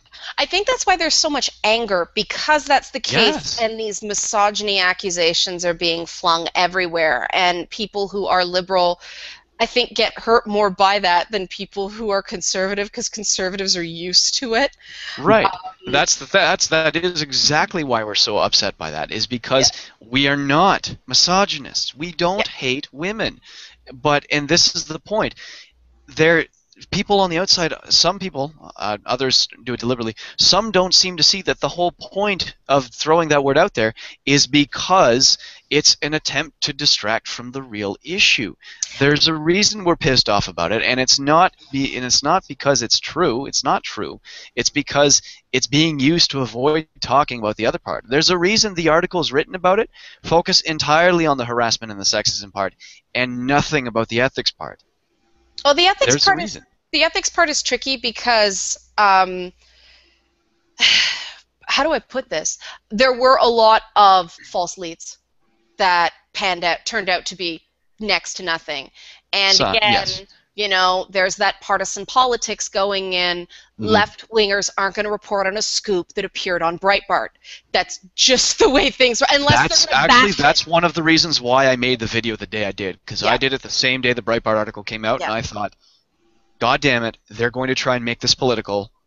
We need a progressive voice to say the same thing, that this is not a goddamn political issue. This is a frickin' ethics issue in gaming. And harassment should not be a political football. People's safety should not be a political football. This is something that both sides of the aisle have to come together and go, no, that's wrong. No matter where you think the place of women in society is, you know, scaring the crap out of people doesn't do any good. Now, I personally think guys are sucking up a little too much in this whole thing. Like, I think that more men should be able to come forward and talk about what happened to them. But if you're a, you know, if you're a straight cisgendered guy, you're not trained to do that. And I know how toxic that can be, and I know we're not supposed to use words like problematic and toxic, but sorry, guys. Oh no, reasonable words in any general discourse have become bad words. Yeah, but I hate that. But you know, I think that, see, that as a feminist, that's where I come at this thing from. I see guys sucking it up, and emotional authenticity is a huge thing for men and women, and anything that doesn't encourage men to come forward, or every time men feel so afraid of being called anti-woman that they're afraid to even wade in with their opinions, that's not healthy. You know, and there's been a lot of articles written about the collapse between the terms patriarchy, sexism, and misogyny in general culture, and it's sort of all collapsed into the M word. And that's a problem because there's a specific definition of patriarchy, there's a specific definition of male gaze, and male gaze is almost right out the window because, as somebody pointed out, that term was defined before the gay rights movement came roaring back. You know, it's just close up on boobs. That's what it is. We can't say it's the male gaze because, hey, that's where lesbians are looking too, right? But then we've got sexism. And there's two forms of sexism. There's benign sexism, and then there's, you know, aggressive sexism.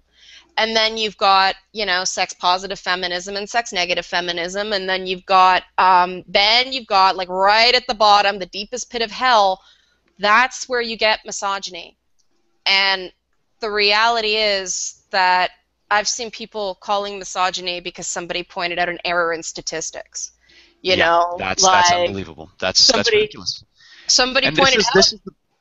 This is the problem with social justice I'm finding too, and not social justice itself. I mean, this is what's frustrating for me is now the pushback that term gets, and the problem is I think it's a useful term because this is basically it. So in the 1970s and 80s, you achieve essentially equality under the law. That's where you get that. So segregation laws and for the most part gender inequality is non-existent in the law. So social justice emerged as a concept of, hey, maybe that racist family is still going to try and push some racist ideals after they're equal under the law. And maybe that'll still be pervasive in society. So let's just be aware of it and maybe talk about it, not condemn or endorse or praise or do any or take any positive or negative stance on it. Mhm. Just talk about it, so that way it'll dissipate over successive generations. Well, And there then what are happens some is that gets taken and just to all sorts of lunatic extremes that no one even thinks it's a valid term anymore, and it's very frustrating. Jeff, did you want to jump in with something? Yeah, yeah. I think there are some still some issues that do need the term social justice, right? Yes, fair absolutely. pay. Like, Ferguson's an excellent example. right. Also like things like fair pay and as well as reproductive rights, right? All that stuff There you go. lumps into social justice. Yeah. Well, and gender parity. As does a degree of gender bias in the court system too. Right. Yeah, There's gender parity in STEM programs. As best we can tell, we're losing women in the schools. We're not losing them in the workforce. We're losing them somewhere between acceptance and graduation. And I've actually talked to women about why, and the answers are quite shocking. But there is a war on women in certain parts of the world. I mean, Malala won the Nobel Prize for a reason, right? We can't turn a blind eye to this. My concern is that gaming is being used as a shield or a smokescreen for both sides for their own purposes. And that really bothers me as someone who does seek to be objective, that we live in a day and age where the press is so partisan.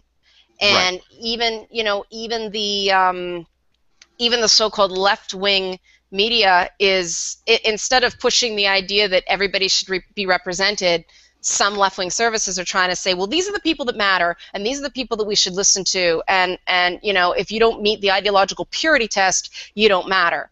And ethics. That's how ethics gets ignored as well.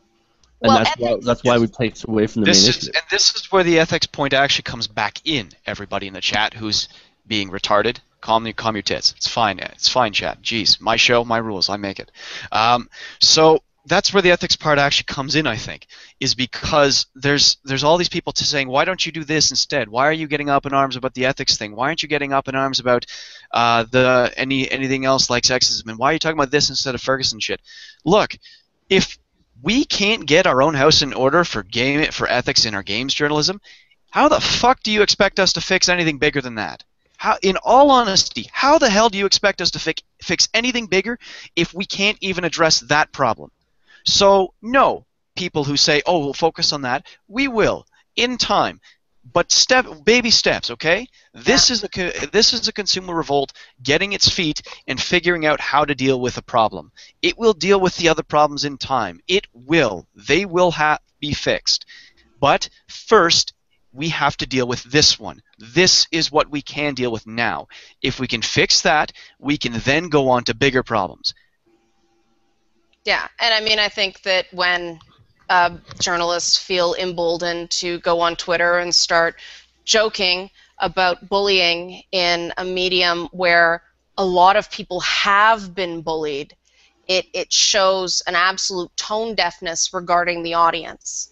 And that is part of journalistic ethics, is knowing your job and knowing who your audience is, and that means that if bullying is a sensitive issue, the ethics code applies. We're supposed to be concerned about that. We're not supposed to unduly upset people. If we have a large number of gamers who are on the autism spectrum, we have to be very, very careful about what metaphors we use, because if we're too literal and start advocating sudden change, that's going to upset people who don't do well with sudden change. Yes. We need to be aware of who our audience is. That's right in the journalistic ethics handbook. You can look it up. Unfortunately, that clause and the one about, narrative, telling the story, public good, all that stuff, has been twisted for partisan purposes. So, oh, this isn't convenient to the story, let's ignore it. Instead of going, this isn't convenient to the story, this requires more digging. Now that comes into the other problem that we're facing as journalists, and this is something that the community can help hugely with, is we're on a 24-hour news cycle right now. And the reality is the emphasis on fast as opposed to good. But here's the thing. Here's the thing I want to just address in that too. It's not just the emphasis on fast. There used to be a point where it was not only being fast, it was getting the scoop first and getting it well.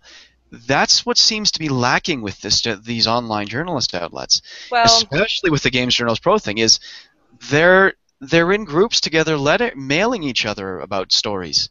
There's no real sign of any degree of competition when I think there should be. I mean, keep in mind, I'm going to introduce an anecdote here from the academic sphere, but I think that's one of the reasons why achieving tenure is a big thing for people like professors, and why they're constantly required to do work, is because if they don't, then they're going to get lazy and complacent, and there's going to be more of that. There's going to be a lot less rivalry and obsession to have your own real work and do it right, and a lot more of this. Oh, well, what did you write? I'll write something similar to that, which is what we've kind of been seeing in this clickbait era, and that's what's really frustrates me, is there's too much chumminess among them. There's not enough competition. There's not enough desire to get the story and get it right. I think that's because there's been an element, I mean, we see this in political reporting too. In Toronto, where I live, wow, the press is uniquely unified and uniquely communicative because it was a collective enemy in Mayor Rob Ford. The similar thing is happening in games journalism, in that we're all struggling, where publishers more and more push their statements right to their communities. They're avoiding journalists completely, and it takes me 6 weeks now to even get an email response from certain major publishers. It is insane. I think you can imagine how frustrating that is. Yes, immensely. I completely understand that. Well, if you play ball, you probably get a response sooner, and that's another problem. Oh, that's one of the bigger problems, in fact. If they knew I was going to get 1 million views of the Puff piece, but that's the whole Shadow of Mordor controversy, right? Yeah. We're going to give you money for positive YouTube coverage. And, props to Jim Sterling and Total Biscuit on that one. They went, F this, and Total Biscuit went, no, I'm not doing this, and here's why. And Jim Sterling went, here's the contract. Wow. And I mean, okay, in fairness, they said that's a starting point. It was negotiable.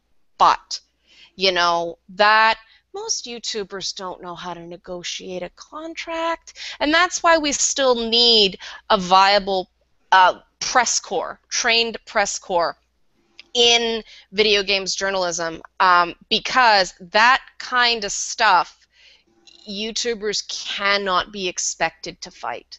And you guys can't fight it if you don't know about it. And I know that was a really sticky wicket with Gamergate, when people were like, well, certain people in the press are going, well, Gamergate doesn't care about that. And this is the point where I say, saying Gamergate doesn't or Gamergate does, it's not a monolith. People don't think in a hive mind. On any point, some people agree, some people don't agree. The only thing people who are pro-Gamergate agree on is that there are problems that require solutions. Yes. And I think that's something that's been lost in this debate, that there isn't, I've seen you guys get screwed on both ends, because in the one time they're like, you have no demands, you have no platform, and our platform is ethics and games journalism. No, it's not. Sounds a bit like a couple of other movements I've seen recently. Yeah, exactly. Yeah, that's what's frustrating, and it's also... Sorry? Go ahead. Occupy got some of it, in the early days, and I think that's why Occupy Wall Street sent that tweet out. It was yesterday or the day before. Occupy Wall Street apparently sent a tweet out that said, Gamergate solidarity or something like that, because it's very similar. I missed that. Oh, that is nice to see. I could be wrong, but I'm pretty sure I saw it, because this is the downside of leaderless resistance. that leaderless resistance was perfected by environmental groups, so one person couldn't get arrested and screw the whole pooch, right? That's why Gamergate continues to be a consumer revolt and not a leadered movement, is because we know that's exactly what the opposition does want. They want a leader because then there's a face to attack, something to criticize, and something to focus the response to. When it's leaderless and it's a collective of people, it's much, much harder to paint it as one thing, which is why they've been getting their asses kicked on that note, even though they've continued to try again to say it's all about this one thing rather than anything else, because for that very fact that there's hundreds of voices who can speak out and say no, it's not. That also makes it easier for other people who are not involved to jump in and inject their own piece into the argument and try to derail the whole thing. And you've seen that consistently. We've seen a lot of it, which is why we've been doing a lot of policing constantly. There's also been a problem with the measurement of things, where the Newsweek thing today about tweeting certain people and the subsequent, crunching the numbers on Medium by J.W. Kane. But using a hashtag is not necessarily agreeing with a hashtag. I mean, one reason why got trolled hard for a while there, and nobody came back and said, oh, it's about, misandry or hate or whatever, because maybe a few people did, but, there were people on there trying to stir up trouble by posting nonsense on the, one reason why. And this is a similar thing. It's easier to do because of the direct involvement of anon sites, I won't lie. But I want to get back to this issue of no leaders, so no one to sort of take apart.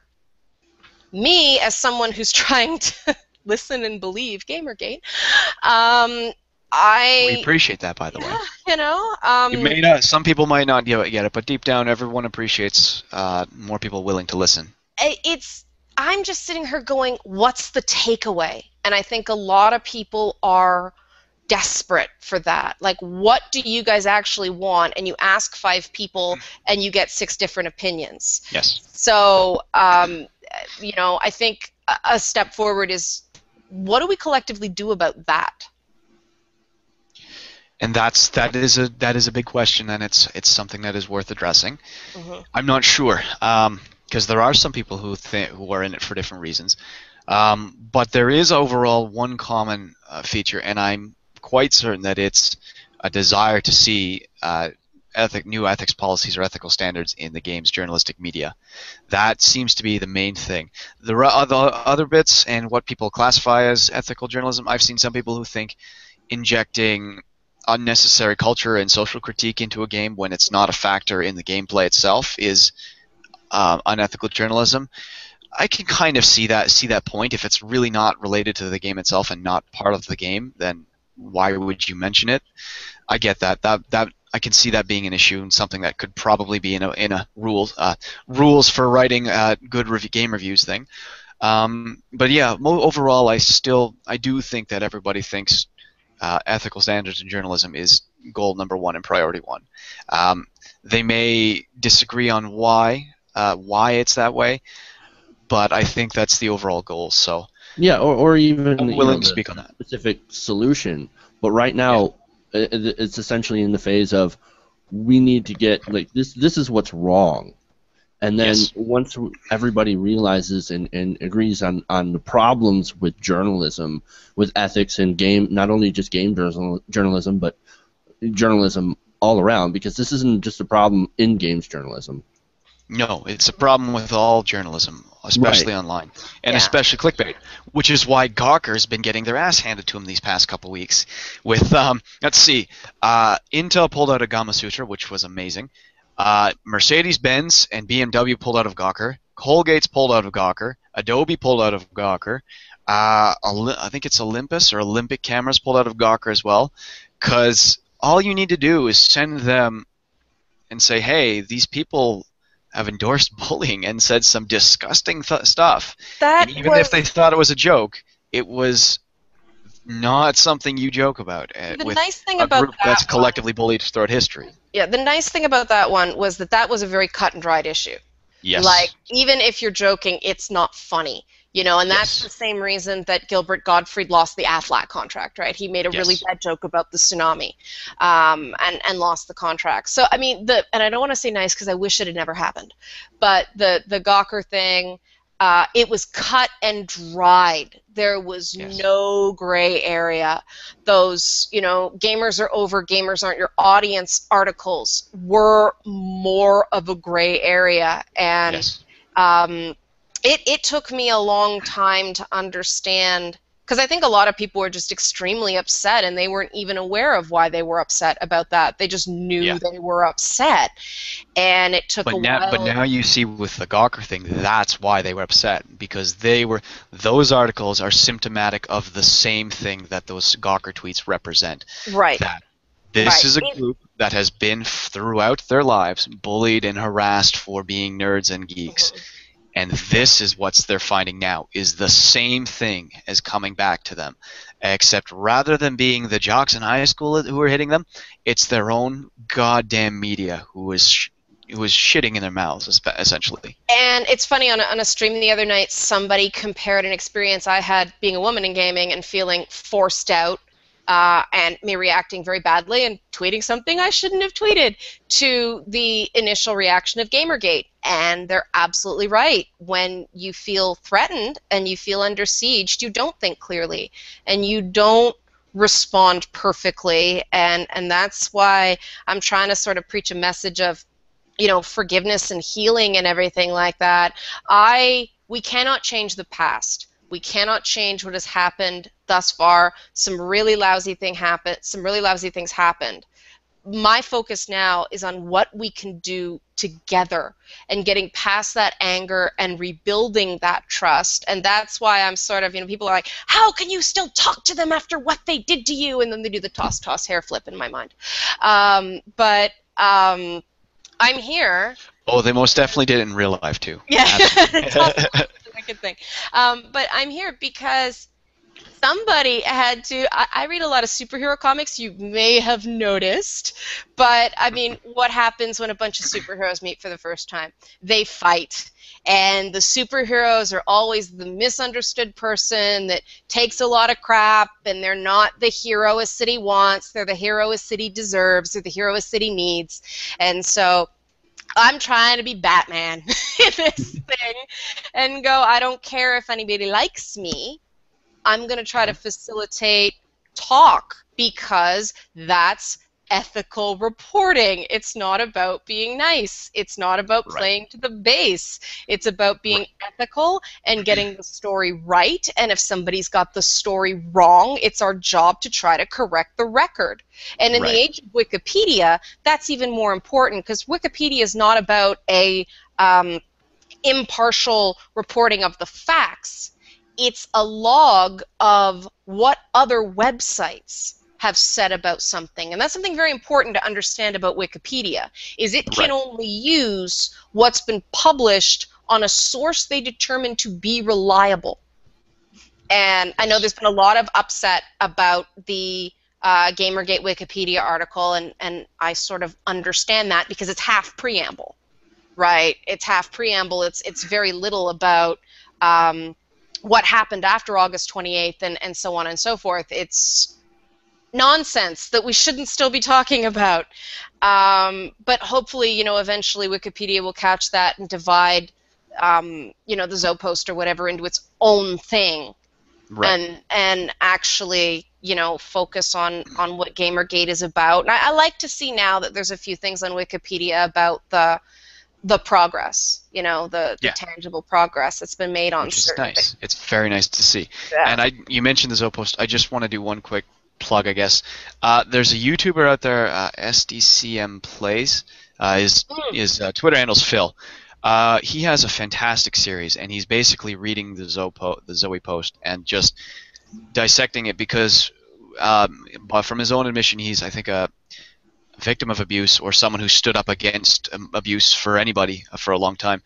And he's seeing that there's a lot of evidence in this post that the individual in question is potentially very abusive. It's a very interesting series to watch. I suggest everyone check it out if they're at all curious about that. But it's not a Gamergate thing either. So no one start jumping in and thinking that's Gamergate. We don't care about literally who. I don't care. Are we all in agreement that Gamergate started on August 28th? Like with those articles? Some would say it didn't. It started before that. But yes, for the movement and for the people involved, what made it blow up the way it did and what made it Gamergate was the 28th of August and those articles. And then the mass censorship that happened. Yes. Okay. That happened leading up to that and following that since then too. For almost everybody involved, that was the spark that lit this thing. Yeah. Otherwise, it was a situation that could have been diffused before then. Then those articles dropped and everyone was livid. Because we all know that's what it was. Because we all know like the stuff that happened before it, the whole conspiracy thing was just bullshit. It's complicated and messy, and it really is. It's tricky because it's screen caps of social media conversations. But yes, for the most part, it's not important to Gamergate. It's not important at all. It's not a Gamergate thing. Yeah, I mean, and I think that's important for people to hear, and that's important for people to see, because there's a lot of people who keep saying, if it's not about that, why does it keep coming back to that? Well, it keeps coming back to that because there are a lot of people who are very desperate for it to be about that. Yes, because that's where a lot of the misogyny and hatred stuff supposedly comes from. That's right. That's what people don't seem to understand. Mm-hmm. There is a side here who has a vested interest in making it about games journalism because that's what we're all pissed off about. Right. And then there's a group on the other end that has a very real and financial interest in making it about something else. Because if they keep it on the ethics thing, they lose money and they look bad. Okay, that's the reality of the situation, guys. How much time have we got left, guys? As long as you want. I think because I want to dig in, because I haven't had an opportunity to do this before. I want to dig in, and I want to ask some very pointed questions about what you guys are looking for ethics-wise. Sure. Because this is important to me, and I want to get this right, and I want to make sure I'm not, going down the wrong path. When we talk about ethics in reporting, if we can't get a comment from a publisher, if we cannot get both sides, do you think it's okay to run with the story? I would be okay with it, but you need to clearly state, look, we tried to reach out to them, we couldn't get to them. I don't know why. Maybe they don't want to, or maybe they just didn't have time to respond yet. Well, when they don't want to answer, they just stonewall. That's what happens. They refuse to comment. That's fine. Yeah. I'm fine with that. As long as you make it clear that, look, we did want the other side's opinion. They didn't talk to us. We tried. That's what we want to see. We want to see trying. That's the big ethics thing, and why we've been frustrated with a lot of the clickbait stuff is the lack of trying, the lack of willingness to do this. I mean, there's a great example of the problems with Gawker. There's a guy who wrote a book a couple years ago. I forget his name. And last year he had a blog post, and it was in 2013. And basically, one of the things in his book he said was, I'm going to do an experiment. I'm going to send a false email to someone, to one of these online outlets, and see what happens. And his conclusion was they would take the bait, they would run with it and not fact check, and they would be caught. And he did. And they took the bait. And next thing you know, Gawker's putting an article out saying he had a $500,000 book launch deal, which he didn't. That was his trick. And then Gawker didn't change it. They didn't make any notes and say, oh, we fucked up because we were lazy and we don't check shit. They then, years later, basically launched an attack piece on him instead, because they looked bad. They looked very bad there. And we can't look bad. We're Gawker. We're news. We can't look bad. We have to it's an awful source. It's just dreadful. But it's like we can't own up to our mistakes. Surely no. So we have to bury it and then go after the person who revealed it, because why not? Okay. And that seems to be the big thing. You're covering a game with very, very passionate fan base. Okay. You have issues, gameplay-based issues with this game. So it doesn't handle well. either it doesn't handle well, or there's a branching narrative problem, or there's a point of view issue that you feel you didn't need, say, 3 characters when this could have been done in 1. The skill sets are not different enough between the characters, right? This is strictly a narrative thing. It's a video game. It shouldn't be. But you know that this is probably going to outrage people simply because there are certain brands you don't criticize. How do we, as journalists, do this and still keep our jobs in this fresh reality that when the consumer's not happy, they start emailing sponsors? It's hard to say. And it'll be interesting to see what happens post-Gamergate, what kind of... And why Gamergate, why we should be careful about what we do in some senses. Because to go history-wise... Cornelius Sulla marches on Rome, basically makes himself dictator, takes over, sets rules up so no one else can do what he did. But what happens is, after him, everyone does what he did, regardless of the rules. Doesn't matter. They just do it. We do have to be careful about that, so that we don't leave a legacy behind of, oh, I didn't like that person, therefore let's email their sponsors. We got to be very careful. I mean, the reason we started emailing sponsors now was because our voice and our side and our angle on this problem wasn't being heard, and so we did the only thing in our power as consumers to make them listen. And that's fine. We just have to make sure that that's not the first thing we jump to for everything. And I don't think it will be. The risk is always there, of course, but I have faith in the audience and in the people that we are level-headed enough to not freak our shit when someone said something about the way our favorite character works. Besides, freaking your shit is what comment sections are for. Yes, right. And which is the other thing, by the way. These people didn't leave comment sections open, or if they did, and you left a comment they didn't like, it's deleted and you're banned. See, That's the other thing. I have a unique perspective on comment sections, because my experience as a female game writer, and I hate that female has to come up, but in this case it is relevant. We had a column I used to do. There was a comment section, and it was a he said, she said thing, and the commenters were nasty. They kept making it about I was just constantly cock-blocking the guy, he was in the friend zone, you know, all this stuff that, oh, she's not into you, man, just run away, she's crazy. And no matter what we did in terms of publicity photos, we put one up that was more glamorous because we thought, hey, you know, let's defy the stereotypes. Oh, you're just getting your boobs out, you're clickbaiting with a photo. And so we decided to do sillier photos, and, you know, took a picture of me from a convention where I was wearing a Snuggie and matching like little Nico ears, and she's crazy, run, cat lady. So no matter what image I put up, I couldn't win. And then I'm like, I want my own column, and I was denied. And the reason I was denied was because the trolling in the comments was too bad. And is that the one where you sent that tweet about that, like you were denied because the comment section was too bad? The only complaint I had ever made about the comments is, one, I don't want to have to read them, you know, and two, I don't think it's fair to somebody week after week after week being able to call me mentally ill.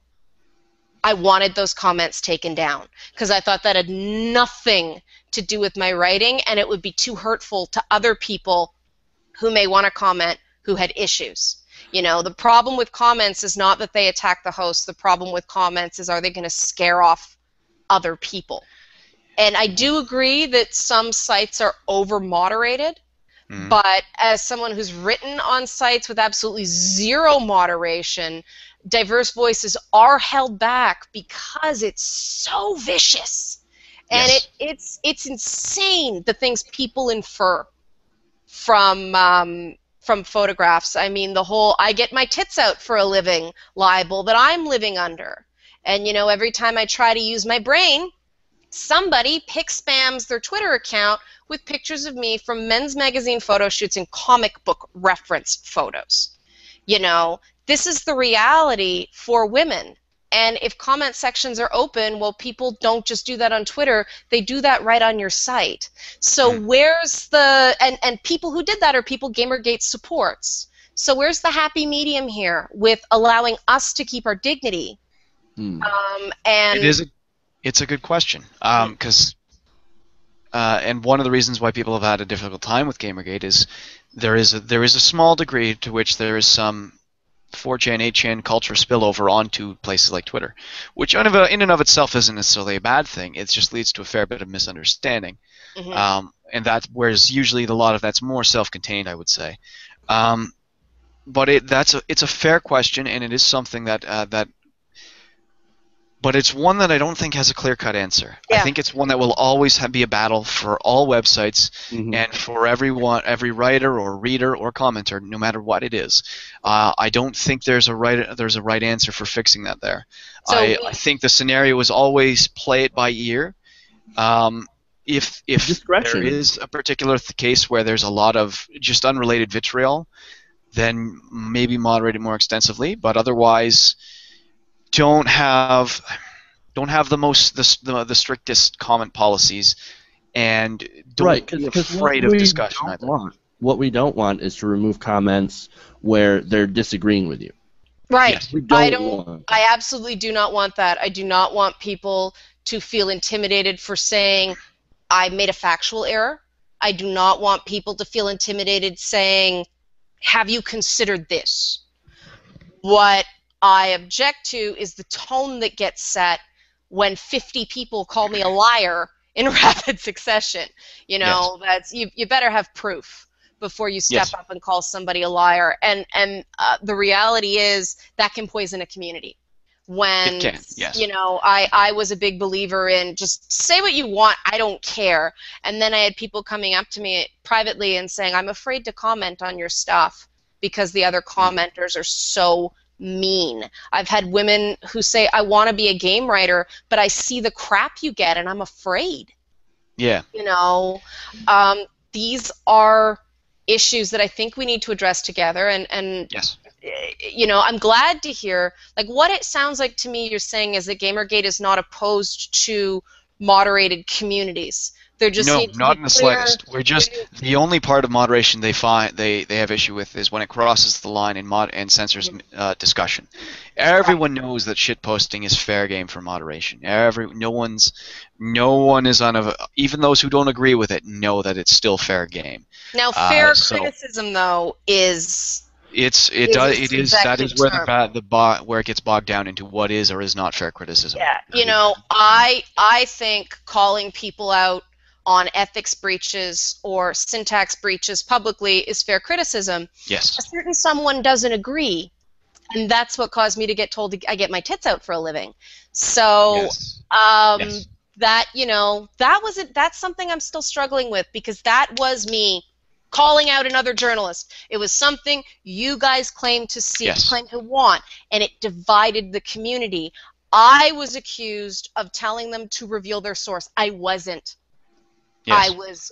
I was talking about attribution to highlights added to copied text. Now, to his credit, as horrible as he was to me, he made the correction going forward.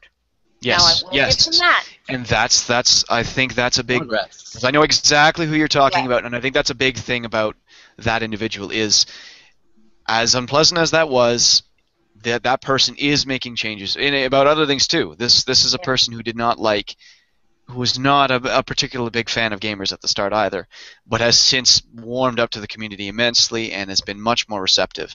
And you can see the progress in their writing too. The first article was extremely different from the last one. Yeah, I think we need to talk about this though, because a lot of people saw that call out. Yes. And saw the fallout and went, well, it's not really about ethics, because if it was, that would have been A-okay. Yes.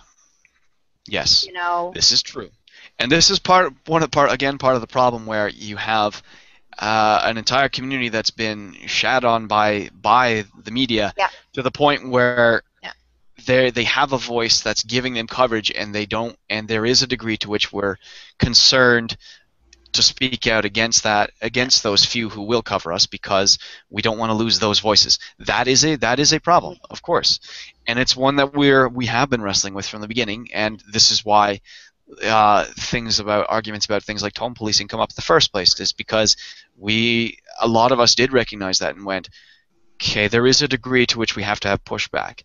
And this is one of the things why I started going on a bunch of other streams with other people and saying, look, I will be more than happy to call you out for bullshit. I'm not afraid of it. And then when if other people try and censor you and shut you out of a discussion, I'm more than happy to stand with you and say, no, fuck those people. I'm going to hear you have a right to speak. I can disagree with you all day. I'm not going to take away your right to speak, and I'll be the first to stand here and allow you to speak.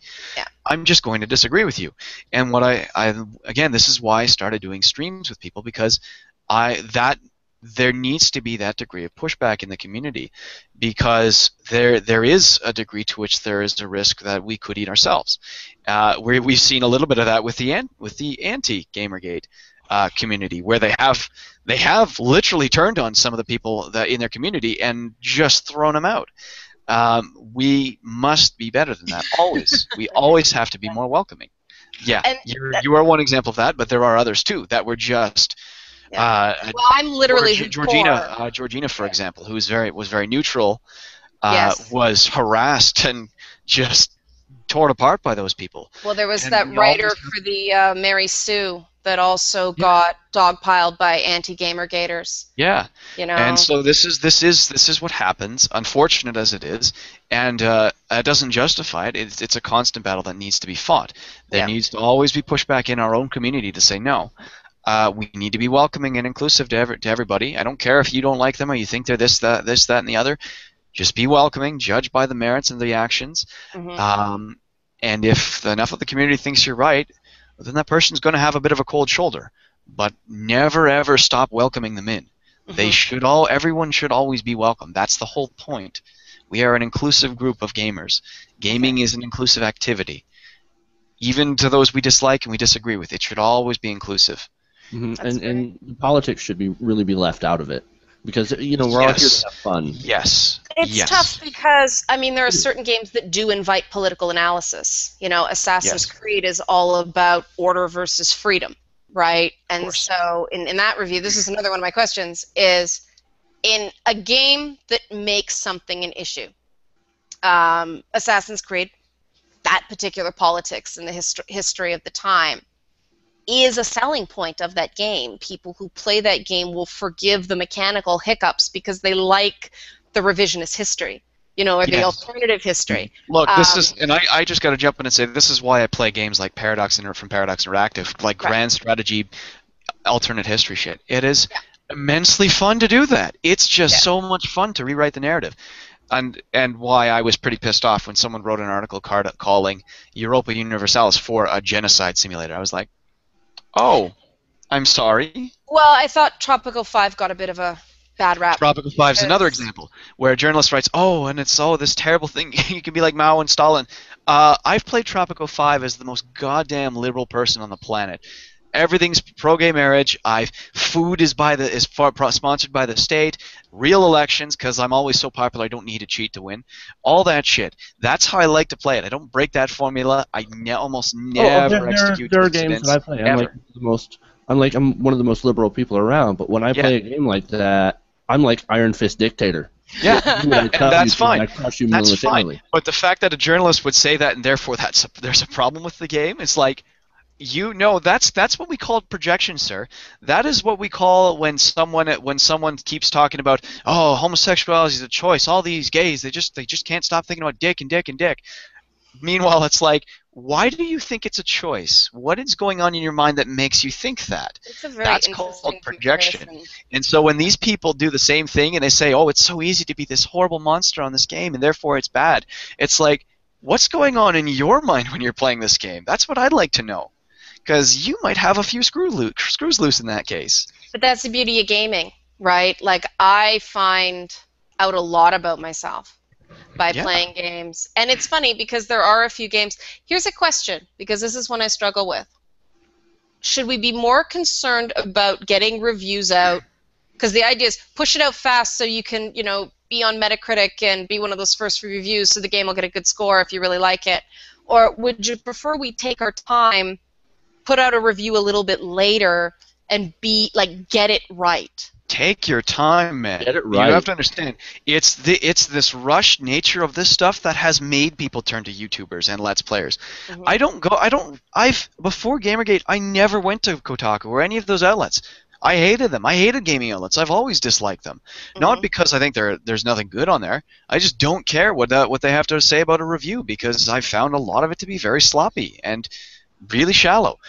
That's why I turn to Let's Plays and stuff on, not even like YouTube reviewers for opinions of things. Well, that's why I turn to people who actually have the game and are actually playing through it in series, because that's what I want to see. I want to see how the gameplay handles, not in your selective review mode, but when you're playing it on frickin' YouTube. That's what I like. That's why Twitch is popular. That's what people like, and why the community is very favorable to that. Because that takes time, and it gives them a good idea of what the game is about. So if you're going to give a review, do it right and take your damn time. That's the important thing here. And people also love the Let's Plays because it's not filled with PR bullshit that you might get. It's a game and they're playing it. Sites. And it's like, if you go to those sites, you're going to get a bias. Like, everybody has their biases when they do a review, right? And they're also could be pushed by marketers trying to market that game. Yes. Whereas you go into a Let's Play, it's just like, hey, this is a gameplay. This is what it actually looks like when it's playing. You're not going to get a trailer video for it. Right, and this is why I trust Let's Plays more than I trust reviewers, because I know the latest thing with the Shadow Mortar thing already told me what I already knew, that YouTubers can be just as susceptible to the same corruption that's facing the old games journalist outlets. That's why Let's Plays are so much more appealing to so many people, is because there's that element is almost a non-factor. Doesn't matter if they got the game from an early review copy because they agreed to say good things. I'm not there to hear them talk about what they like about the game. I'm there to watch them play it and see how if it appeals to my tastes. So yeah, by all means, take your time with reviews. That's how you get quality. Quality is what we want. An incentive structure in place to reward journalists that take their time and that actually focus on putting out a good product. And this is why we need an alternative to clickbait so badly, because the incentive is on pushing out as much as you can in as little time as possible, which is against everything we want. Despite the fact that the incendiary articles get all the clicks, we all hate them. And I know the problem is the media at that point doesn't care because it gets them clicks and ad revenue. But they should, because it's a self-destructive way of producing media. And it's incredibly damaging. So what is needed is patience and time, especially when we're talking about an $80 billion industry. So I have a question. Because of that, why is the Gamergate whitelist focused on sites instead of individual writers? It's a good question. I haven't paid too much attention to the whitelist. I've not, because again, I don't really go on a lot of games journalism sites to begin with.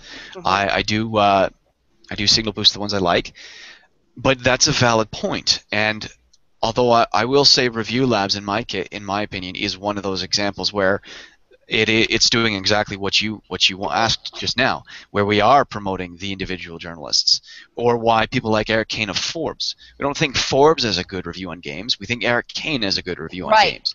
Right. That's why he appeals to us so much. Right. And why we've loved him even when he put out his first really shitty Gamergate article. Even through that, we loved him because he went back and thought, okay, you know what? I might have been wrong about some things. And why he eventually came out with that piece about it's not a hate group. Because we knew he would do that eventually. We trusted him. And so that's one of the things that happens. That hate group thing, I admit, really bothered me. It really bothered me just because we're dealing with hate groups in the real world, and it's almost like that term has lost its meaning. A hate group now is anybody you have an ideological opposition to. Oh, you mean kind of like calling someone a terrorist now? Right. Yes. Well, that happened too. That happened too. Oh, you mean like we were called terrorists that several times. Yeah. It's a catch-all now. Yeah. Well, I mean, like it's. I don't know what to do about that because it's becoming more and more popular and it does get a ton of attention, and yeah, people are doing, archives, but at the same time there are people who are clicking through to these sites, and I mean, I've seen my traffic on YouTube when I try to talk about anything but Gamergate, no one gives a crap. And it is a problem. Hear you there. That's a long been a problem of human nature in general. I don't think there's any getting around that one. There's a topic of the day that people will gravitate towards, and there are some that get more attention than others. Ferguson was a huge topic for a lot of people, and so a lot of people will gravitate to that rather than other articles. It's an unfortunate fact, but it's a fact of reality. And the same thing with our channel. We have almost very few views. The video I did of Gamergate by leaps and bounds dominates the rest of the views on the channel, because it was the issue of the day and it was something people cared about enough to watch. Can you see how that would give somebody like me the impression that Gamergaters are not exactly a good group to ally yourself with because you're too fickle, and once this is gone, screw you? I see where you're coming from. I will push back, though, because from what I've seen from Gamergate lately, has been a very different approach than that. This is something that after 2 months of going at this and just connecting with people, that even after it's over, whenever that is, those connections will still be there. And I think that the capacity for that to exist past Gamergate's end will be profound. This has been a transformative event for the gaming community. There's no ifs, ands, or buts about it. But people aren't watching my other stuff or reading my other stuff now. Yes, and that's how people discover a lot of things that they like, and how they expand their interests and stuff is largely through pivotal events. They find something about it and they start looking up the rest of this writer. That's how I found Jenny Barrage, for example. Was someone tweeted her thing, and then I went back and watched every one of her news and insight gaming videos because I thought they were awesome. Okay, so you are doing that. Okay. Yeah, no, it's happening, but I don't think we're as fickle as the broader community thinks. I think we are very much loyal and interested in what people, not outlets, have to say. That's why Leigh Alexander, for example, is the big target for some of us at Gama Sutra, rather than. And while we're going after Gama Sutra itself, it's largely because of the individual, not the website. Same thing with places like Kotaku. It's people like Patricia Hernandez and, admittedly to a lesser extent, Nathan Grayson and Stephen Totillo that have made the community upset. It is the individuals there that got us targeted. And when these other places do start up, like Tech Raptor, Niche Gamer, Games Nosh, and now Review Labs, we are starting to take the same critical lens to those individual journalists as well. And we start reading their work because we like them as journalists rather than outlets. So it's happening. It is happening. We're nowhere near as fickle as people think. We are dedicated, and we are interested in what people have to present to us, not outlets. So, has there been any formation of any sort of endgame scenario yet? I haven't heard one yet, so I'm just wondering. It's difficult to say because the endgame scenarios could be very different. Straight up, we know right now we've already won to some extent because the gaming industry is never going to be the same again. After this, there is no going back for places like Kotaku and Polygon. We will not be trickling back. The legacy of distrust was building to this point. This is the breaking point. Those outlets are not going to get that reader base back. So they need to change their shit to match in order to get it back. And even then, that would be a slow process. So even if Gamergate eventually just trickles off and just dies off slowly, none of those people are going back to those websites. I actually had a developer tell me yesterday that Gamergate has hurt gaming like nothing else in a very long time. How do you respond to that? Because I didn't know how. I emphatically disagree. It has not hurt gaming. It has not hurt gaming. It has hurt the games journalism industry, and it has hurt. Well, I'll rephrase that. It's hurt gaming in the sense that pointing out any measure of corruption and problem hurts the broader community. That's where I can see that. Sounds like an improvement for example, the indie to me, scene. though. Huh? that sounds like an improvement to me. I mean, you can't be afraid to whistle. Long term it is. Yeah. Long term it is. It's the same thing why people say, oh, well, if we legalize drugs, there'll be a rise in drug use. Yes, at first, but in the long term it declines. This is the sort of a similar, it's a different angle, but a similar sort of scenario. Mm-hmm. This may hurt it temporarily. I can totally understand the indie scene being in complete flux right now because it's a lot of this broke because of immense distrust on coverage of the indie scene. But in the long term, it will make it better because we're now turning to other places to cover other indie games and to see more ideas and to get more ideas out there because we feel like there's the narrative that's been foisted on us and we don't like it. So temporarily, it's shaken things up and it's made it a little bit risky. Long term, it's going to have good positive effects. I have no doubt about that because we're here for the long run. We're not going to go away. People are not going to be, they're not going to quit playing games. Yeah. I mean, that's what I thought, but it really took me aback that there are people that actually think this is going to hurt Christmas sales. Because people think gaming is this, horrible. It might, and that's one of the big things now is, and I've no doubt it can continue to Christmas time at all. At this point, after going 2 months and we're still increasing, there's no doubt. Yeah, there's no doubt it'll. You don't even have to go to Christmas. I mean, the big releases are starting first, second week of November. Yeah. Assassin's Creed drops November 11th, November 18th, something like that. So I mean, you only have to go that far, and that's completely realistic to believe that this is going to be on when. And this is the thing. I don't think that's going to hurt the gaming industry. I think it will definitely hurt the games journalism scene because when those games drop. Guess where we're not going to be going for our review and coverage of the games? Right. Those websites. Right. But we're still going to buy those games. There are more than enough alternate ways for us to see those games that we like that we'll find them and buy them. So it's not the Christmas drop isn't going to hurt the gaming scene. Oh, hi, Momo. Momo made an appearance. Yeah. Yay. Let's have it's Momo going to hurt the journalists, absolutely. That's really one of the end goals for now. That at least the what is it? Stone, mark, marking points, checkpoints, synonyms for that, anything like that. Benchmarks? Benchmarks, yes. Yeah. That's going to happen. And it might be severely damaging for those outlets once the Christmas time rolls around and they're big and the usual influx of readers and clicks they get doesn't happen. That is going to hurt them, and why they want to push the narrative that it's going to hurt the broader industry therefore because of it. But it's not.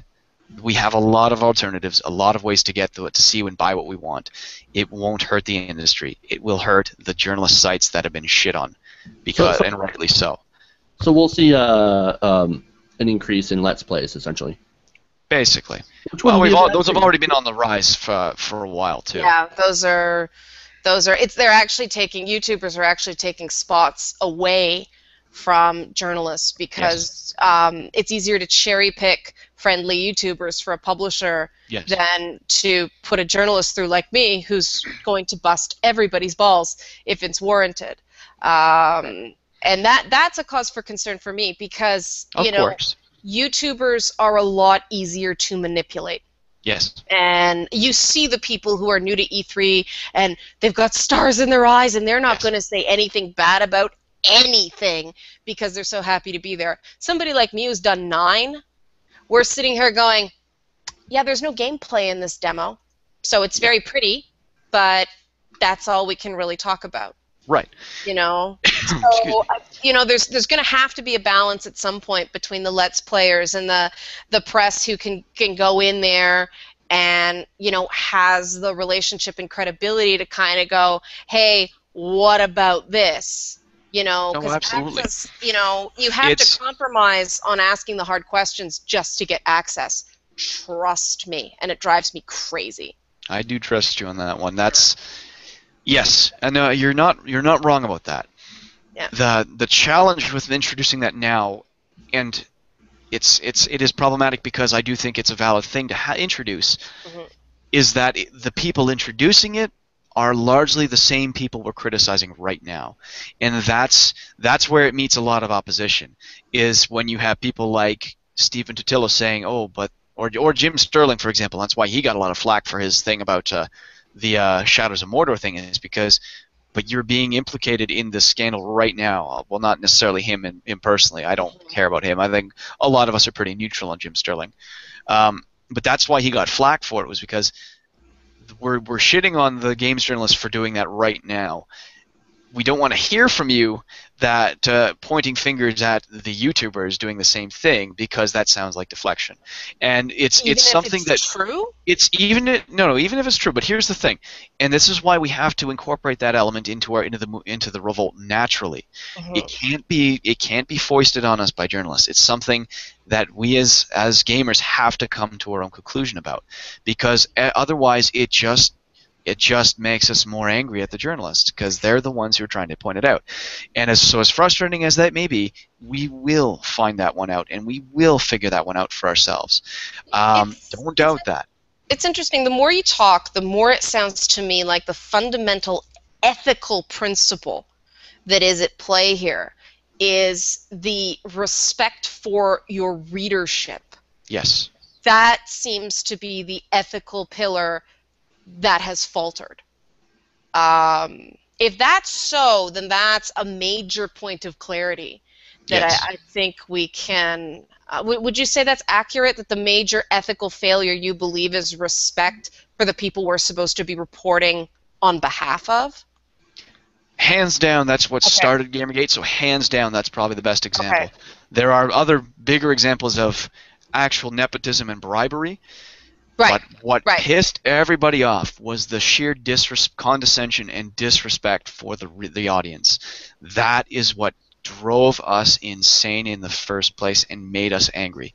So yes, that is the first and biggest problem that needs to be addressed.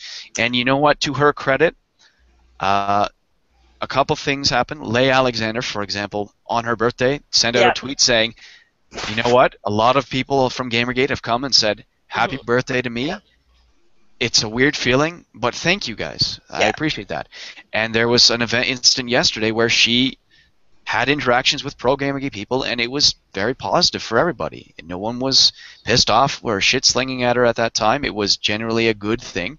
Well, there's a common enemy in that Brazilian Anita hater, Yeah, and so it's the moments like that will rebuild a degree of trust where and that's the big thing, is these journalists have seemed to view us with disdain and distrust and hatred, despite when what they needed to do is understand our point and where we're coming from. And has been the big problem. That's why that individual who wrote that big thing from EA saying that what he sees is a massive disconnect between the industry and its audience, that's why he's dead right about that one, even though there were other ethical issues that he didn't touch on. That was the big thing, was there is an enormous disconnect between these people and their audience, and it needs to be fixed. Not really for the community. Not for the community. We'll be fine. But if they want to continue as journalists and have jobs, they need to fix that. They need to rebuild those bridges, which is why we like the Escapists so much, is because they did. Yeah, that's a very fair point, because if you're supposed to be writing for gamers, that's why a lot of people get a rough ride in sports too. I have a colleague that just jumped over. He started in music news, jumps over to news, and now he's doing Hockey Night in Canada, which I'm sure you can imagine is pretty much religious programming in Canada.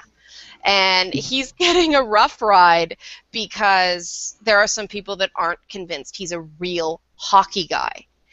And this sounds very similar to what you guys are saying, which what I'm hearing, to spit it back at you, is don't ask us to take you seriously if you don't identify as a gamer yourself. Would you say that's accurate? Sorry, I was reading comments. Could you just rephrase the end of the question again? Don't write to gamers. Don't cover games, because games are for gamers. The only thing that's really gamers have in common is we play games.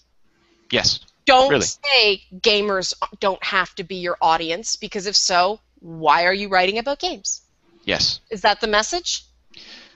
More or less. Yeah. I think that's the general. That would be that's definitely probably the most important starting step that needs to be taken.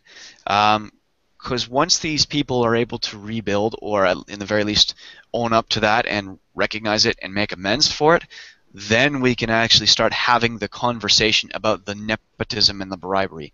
It's the disconnect was what has blocked that conversation from happening in the first place. I don't think anybody disagrees with you that the nepotism and bribery are a problem. Right. I'll say that flat out. Like, those are just the moments, and I think that the individual outlets that either allow that or disallow that are going to be judged accordingly. Yes. What myself and a lot of unspoken people in journalism are trying to understand, you guys are clearly angry at all of us. And we had a really hard time understanding why.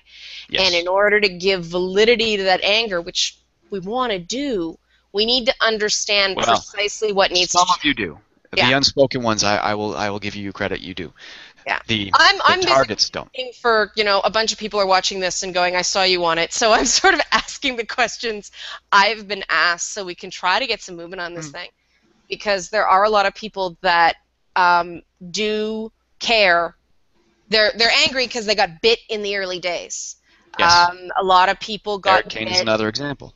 Yeah, Eric's still around though. I mean, Eric. He slogged through it, and he's been met with a lot of praise from our community since then. But there are some people who couldn't take it. They lasted about 3 days and went, "This is crazy. I don't know why you're still interacting with these people." So there's a lot of people that wanna do the right thing by our readers, because we're the reason you guys. You guys are the reason we do what we do. It ain't the money, because the money's not that good. I believe it. I've heard online journalism in general is not. It makes our day when someone says, "You made me think," or "I don't agree with everything you said, but this point really resonated with me." This is the kind of stuff. Or I don't agree with your review, but I see where you're coming from, and I don't think it's from a sincere place. Yeah. And that's the big thing. And why the politicization and the injection of ideology has been frustrating for a lot of us is because a lot of the community has had no idea where these people are coming from. They just don't. They can't have no idea. Like when someone's angry at Red Dead Redemption for having things about sexism in it, it's like it's a game set in the Wild West in the 19th century. Where are you coming from in this? Why is this problematic in this game? It's an era-based game. It literally fits the narrative. We're not going to be leaving there going, let's just spit and smoke inside and hit people and shoot people and shootouts and stuff. We don't leave with that message. So why are you preaching to us about this when it's part of the narrative that builds the story of the game? Now, that's why the injection of ideology has been frustrating for a lot of us, is because. Now, is it okay to say, because this is a Western in the 19th century narrative, this, and this comes with the territory? That's fair game, right? Yes. Fair criticism. Okay. Yes. Fair criticism is fair criticism, but don't pick apart parts of it because you think they're misogynistic when we all know they are, and that's why it's there. It builds the atmosphere of that type of game because that was the reality of the era it's supposed to be set in. But let's face it, a lot of people play games not because they know anything about it. They play it because they hear their friends talking about it. It's popular. Right. So, I mean, I do know a lot of people who was like, why the hell did you recommend that game? Yeah, but at the same time, no one leaves those games with an internalized message either. They play those games because they found them enjoyable. People aren't going to be susceptible and go, wow, so that's how you should talk to women and stuff. No one fucking leaves with that message. Well, why shouldn't we be trying to make that more realistic? That's a big question I have. Like, I feel like comics and games and geek media in general are sort of failing teenage boys, because I think that shy guys would like to know some of that stuff. Yeah. Well, the examples I was thinking of is the Red Dead Redemption stuff, where it's like, oh, it's okay to beat up a whore because she's a whore. Oh yeah, Oh, I don't no. think. No one leaves with that message. No one. Yeah. Nobody. There's no internalized misogyny carried from that game. Yeah. Once again, like just for criticism I purposes. consider myself don't freak out. I'm a feminist. Okay. Yet whenever I play, I think everyone on this panel will Grand Theft classify Auto. them as I think so, feminists. yeah. So whenever I I don't play, even. Yeah. Sorry. Go ahead.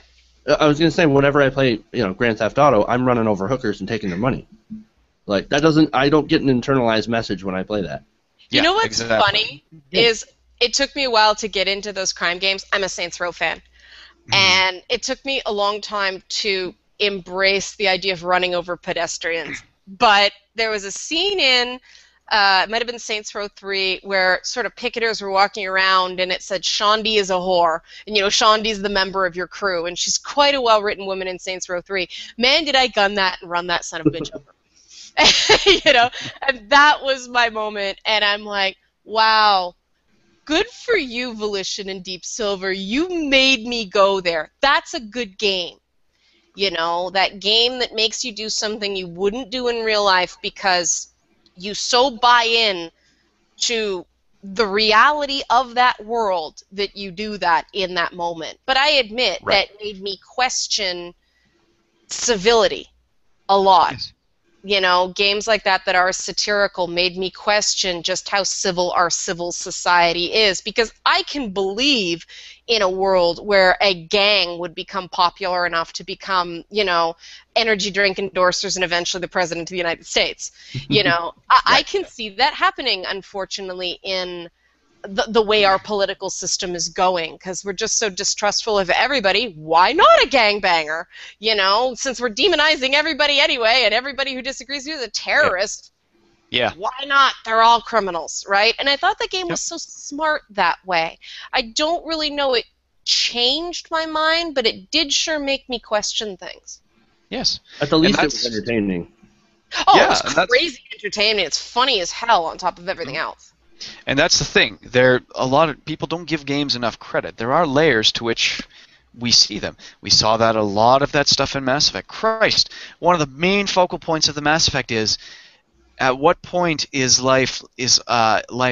What degree of intelligence and self-awareness is needed for that to be classified as life worth protecting? Mm-hmm. That's a fucking phenomenal concept to think about. It's been a common trope in a lot of sci-fi. There's a trailer for some. I don't know if it was a game or if it was just testing an engine, but it's this basically a factory and it's assembling this like automated person. Or this robot chick, and she sings and stuff. Yeah, you saw it too. Yeah, and then it's like it gave her a name and stuff, and then she responds with "I thought," and it's like, wait, you thought?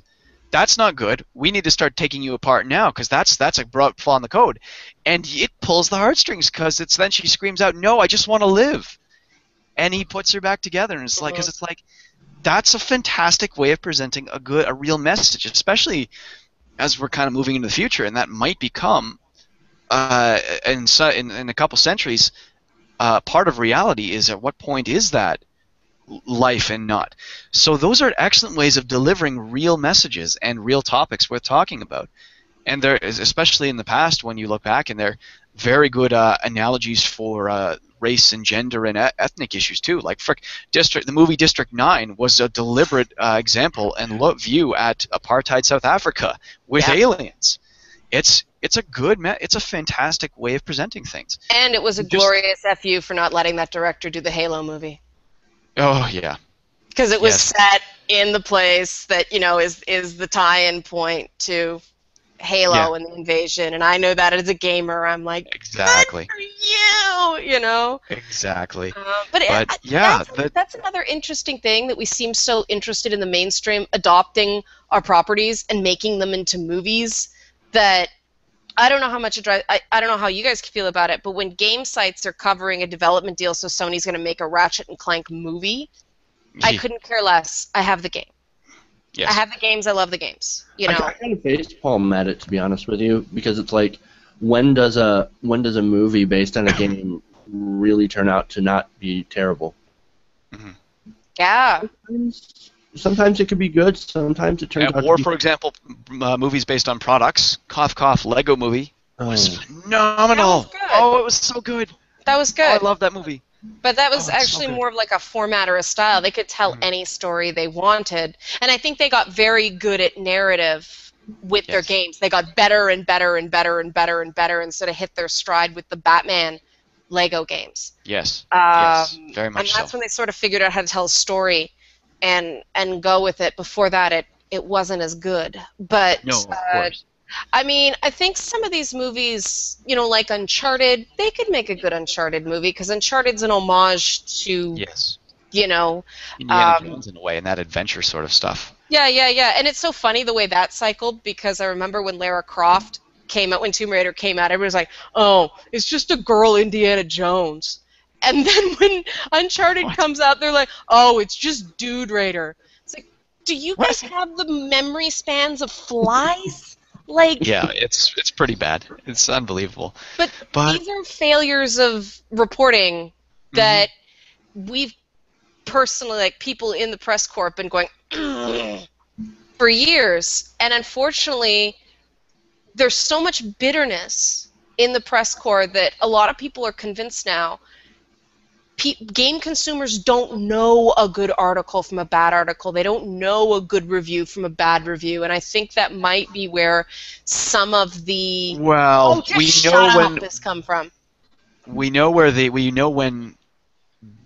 to an extent, and it's when a lot of ideology is injected into it to the point where you're criticizing the game over something that's part of the point of the game. That we can tell when that's going to be a bad review, but beyond that, there is a degree to which it's difficult to tell when you're a consumer, and that's fair because there's something similar to be said about movie reviews. That it's what the movie reviewer's critique of a movie is not necessarily the same as what an audience member is going to like. If a lot of people will go to a movie that a critic absolutely despised and walk out pretty happy with it. For me, actually, the movie John Carter was that one for me. I left that movie. I thought that movie was fantastic. Oh, so because, and for one particular reason, a lot of those movies where it ends off, it's like the forbidden love crap. It's like, oh, we were there for this temporary time, we can't be. That movie went, fuck that, I'm going back, and did. And it's like, I love that. That's fantastic. I think that's, why the hell wouldn't you do that in more stupid movies? That's like, and just the whole story I thought was so adventurous and had me engaged from the start. I was just, and then when I found out it was just a flop, I was like, but how? That was an example, though, of critics getting mad at the marketers and taking it out on the product. Yeah. This happens a lot in Hollywood, and it happens more in Hollywood than it happens in games, that certain products just get a stink on it, and people do not go in impartially. Yes. You know, unfortunately, it was happening more with games before, when something got pushed back a couple times, blood was in the water. Yes. There's a lot of games I've seen the reviews end up being based on hype. Yes. You know, when sites are rewarded. Cough, cough, Watch Dogs, cough, cough, Destiny. I liked Watch Dogs, but I realized that most people wouldn't survive chapter 1. They oversold Watch Dogs like no tomorrow. Both games journalists and the marketing team for the company that did Watch Dogs. Watch Dogs was an art house piece. Yeah, it's a good game, but we were sold on a lot more than what we were given. Yeah, and Destiny. Same thing with Destiny.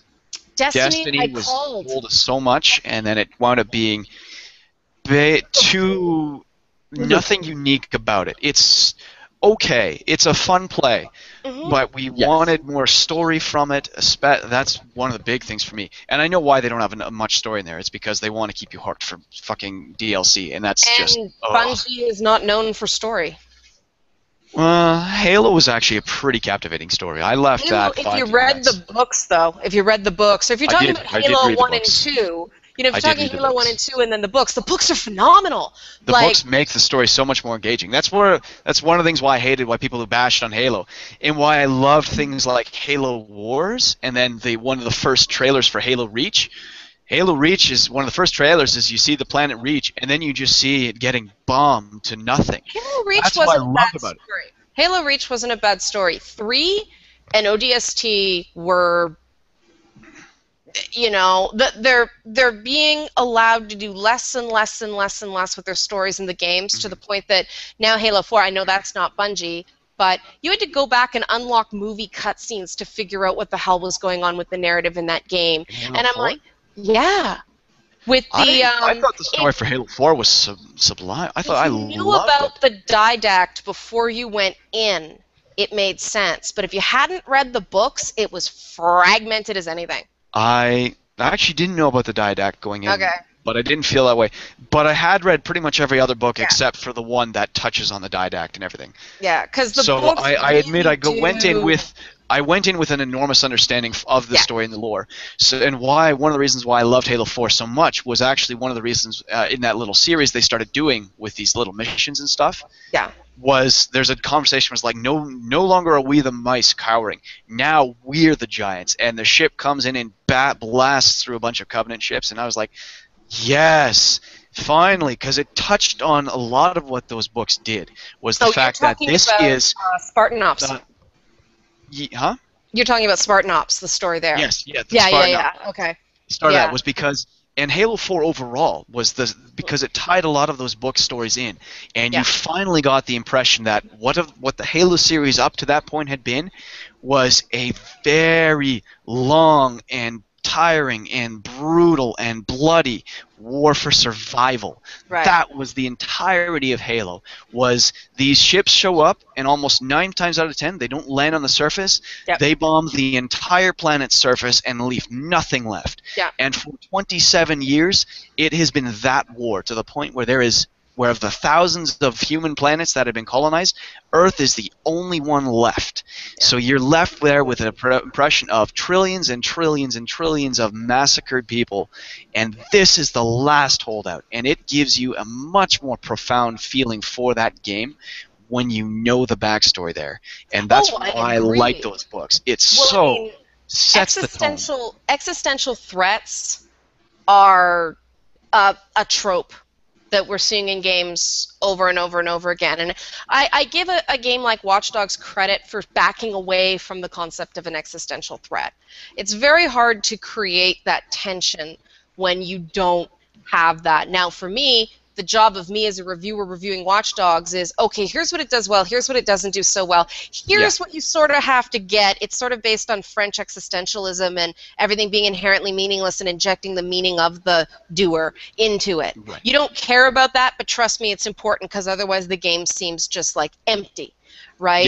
Yes, you're correct. Like, to me, I feel like you have to put that in a Watch Dogs review, because you want people going in with the information necessary to understand what you should do. Like, do all the little glyph quests, avoid the driving quests, because they're wrecked. Driving is abysmal. Oh my god. Right. But I have it on the PC. It's there's an example of a game that I think the public would have enjoyed more had the reviews gone deeper. Yes. Into what the game did and what the game didn't do. Because what I like about Ubisoft is every game has an inherent design purpose as well as a narrative purpose, and they line up so gloriously. I don't see anybody else writing about that.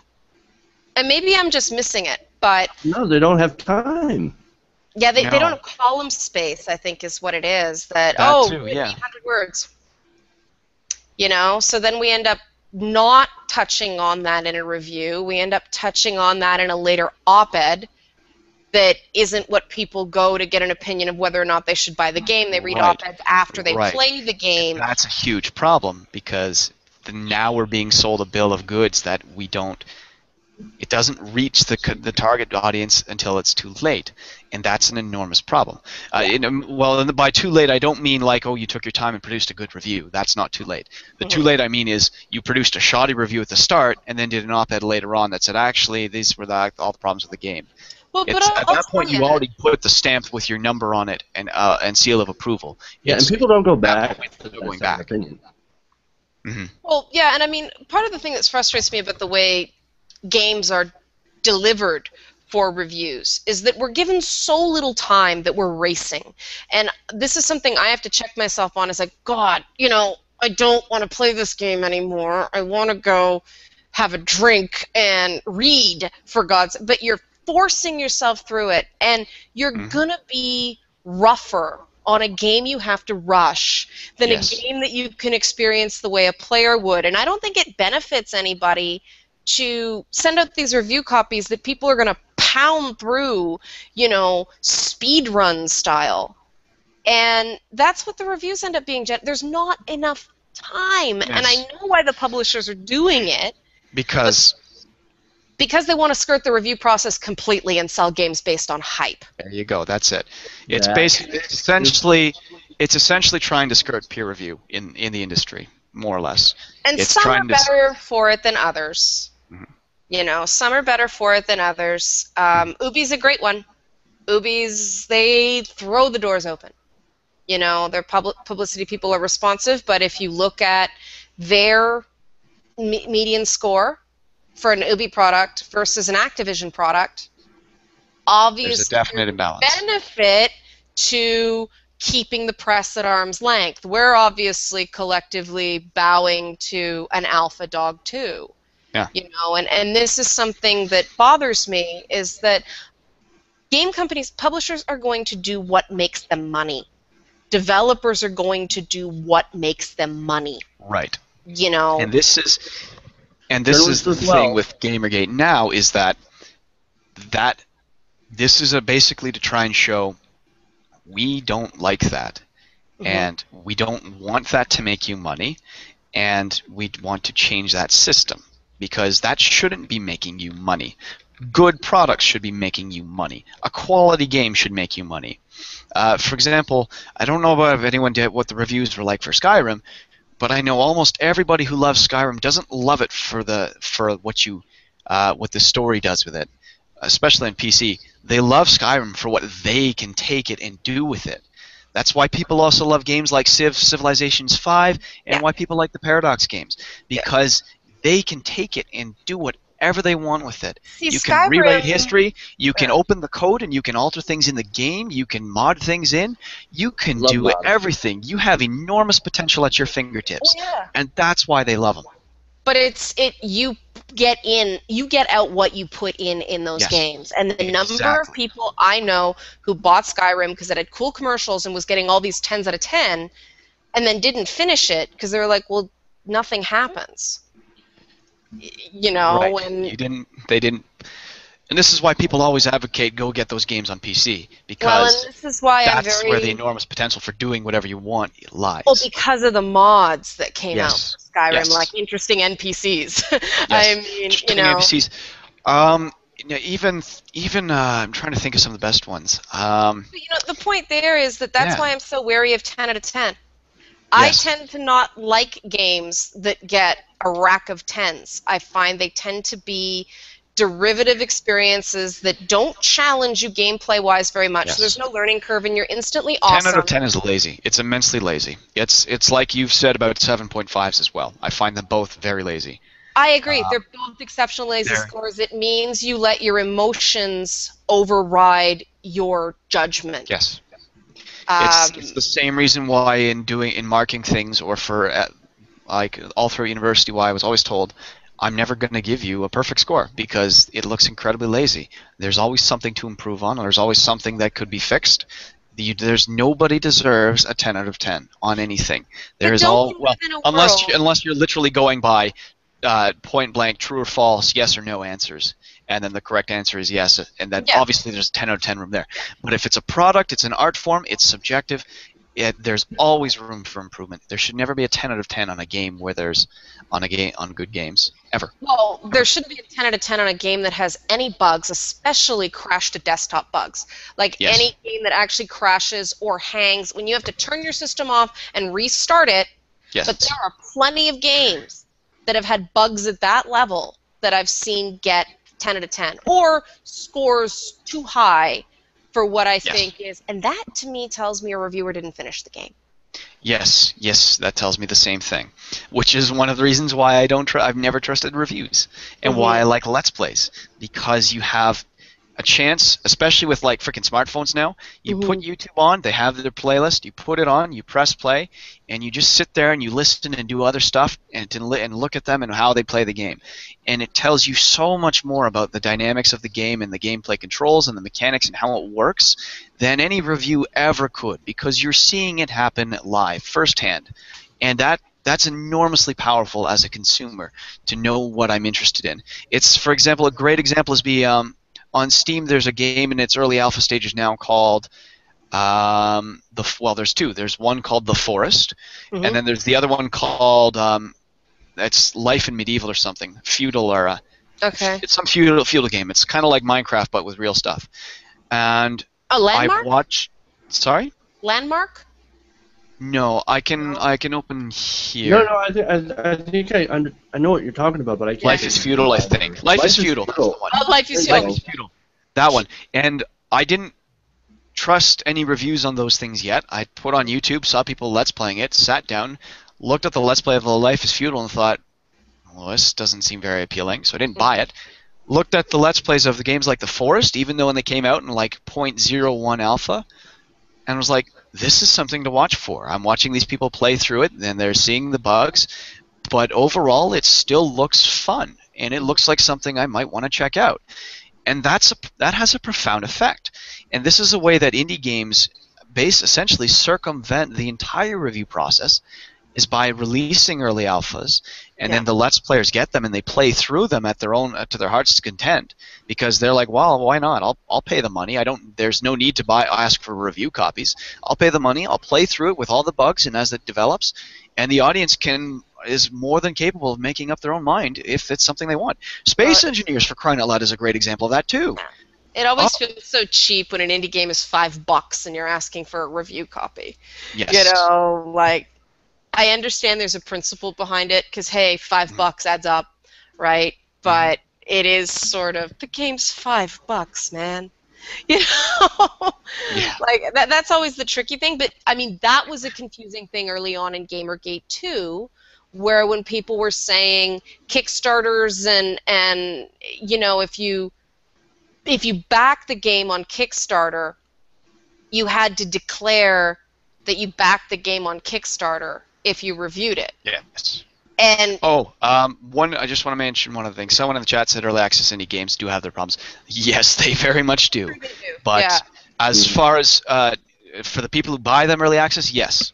But for those who are cautious and save their money and then just want to know about a game as it's developing, early access games and plus Let's Players are a very good system for figuring out if it's something you're going to like when it's done. Yeah. And I haven't really regretted any purchases I've made through that process. I've always been very content.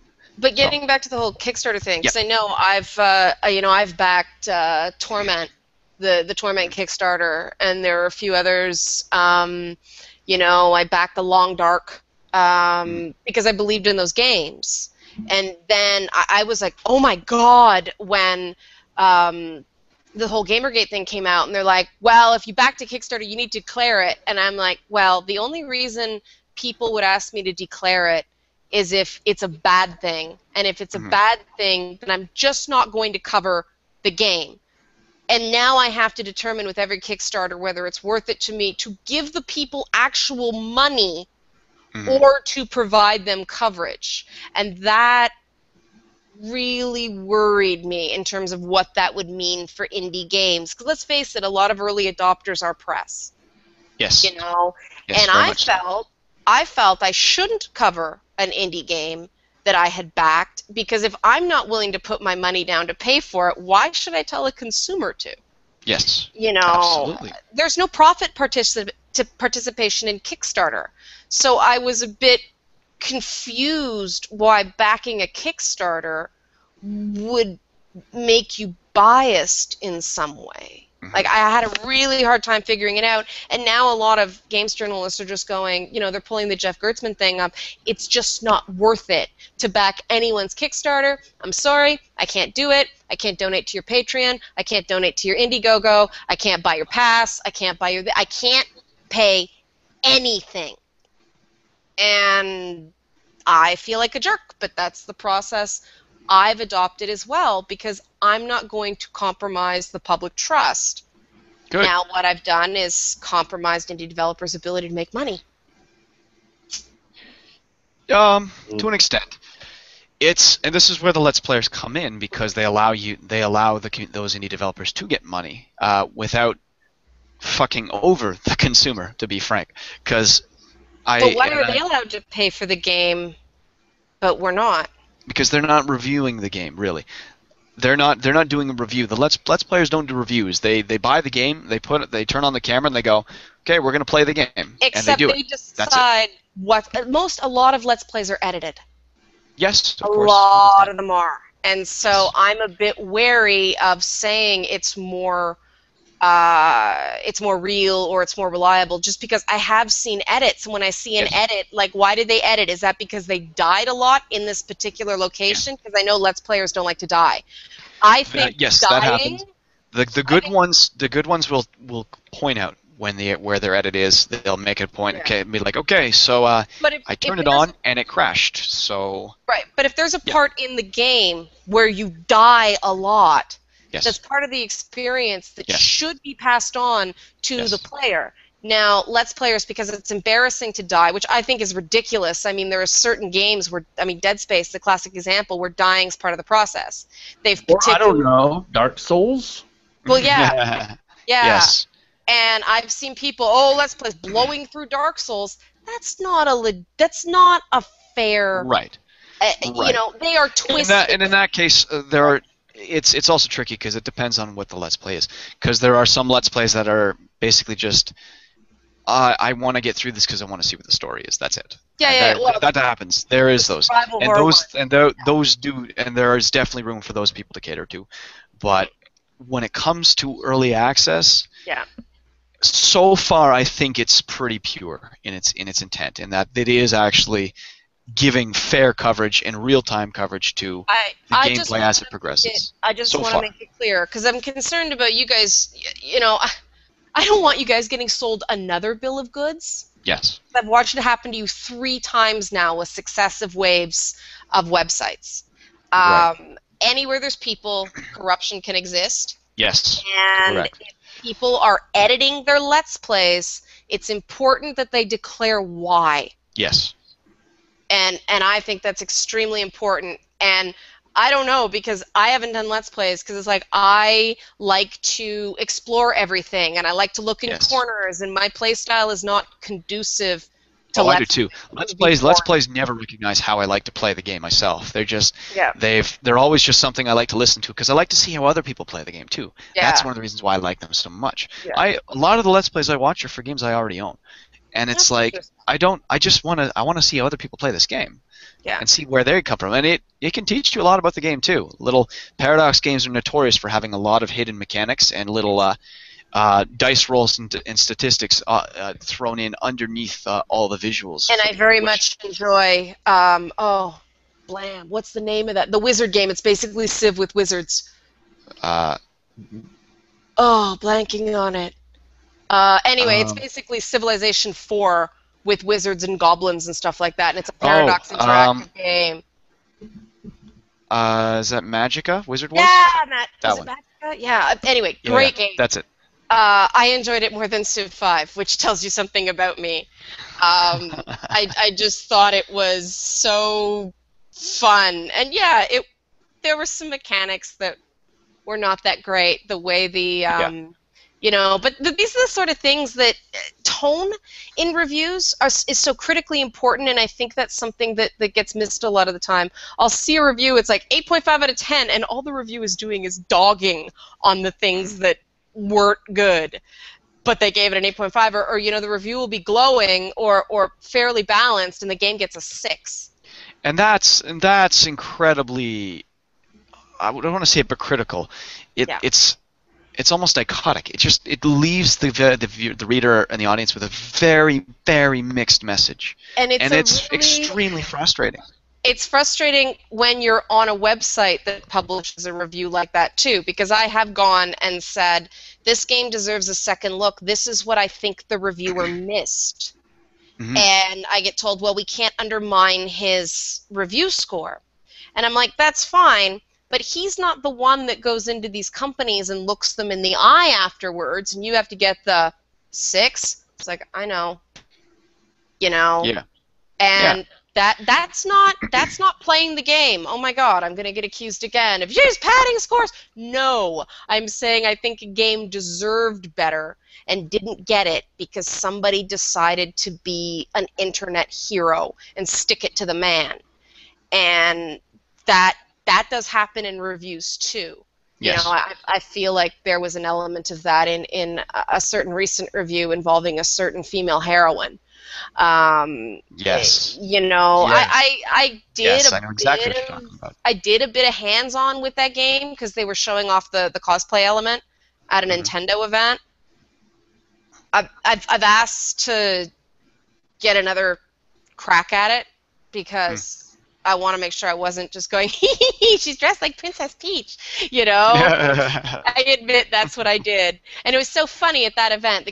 I'll just say the game we're talking about is Bayonetta 2, and Yes. Yeah. they actually had that game. I think most of the audience figured that was Bayonetta. Really. Yeah, but at the Nintendo event, they actually had that facing the wall because there were kids at the event and they wanted to showcase that game because they believe in it, and it's, you know, but they didn't want kids coming in and seeing it. And this is the trouble with these more mature games on Nintendo. Every Nintendo system has had this mature-rated game that's a really good game, but it doesn't quite fit. You know, and it's always been, you know, GoldenEye and GameCube and Eternal Darkness and, you know, these games like that. And it's like, Nintendo's a funny company that way. Yes. And it, like, these are all the things that you have to sort of, the amount of knowledge you have to process on a regular basis when you write about games is astounding. Yes. And yes, it is. if you're reading, you're not writing, and if you're writing, you're not reading, so you're constantly falling behind. And I think that's why there's been a nervousness in engaging with this, because there is this constant feeling that we're not real journalists, you know, because we're not in Syria risking our lives for things. And when you go to journalism school, you know, that's what everybody dreams of, and then you realize, I don't want to die.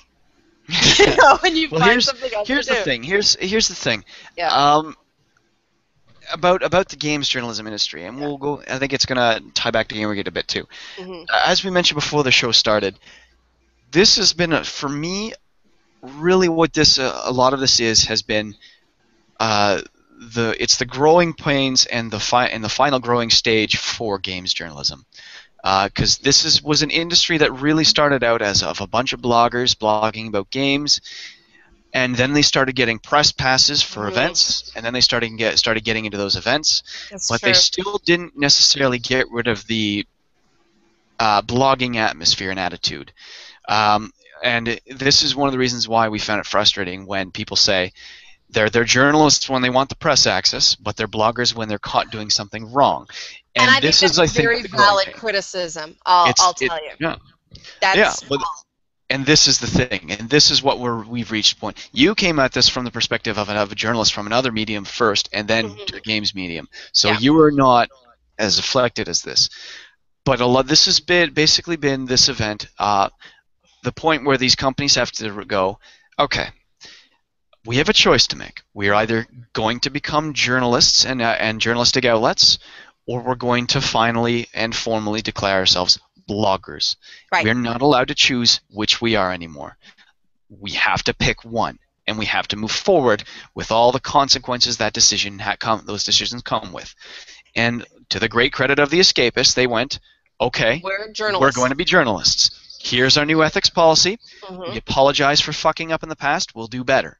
And they have. Yeah. And they've been doing an excellent job of being an actual outlet that can be trusted. this is what needs to happen with all of the outlets. The ones of question in particular. Well, I think that. But I think all outlets should do it too.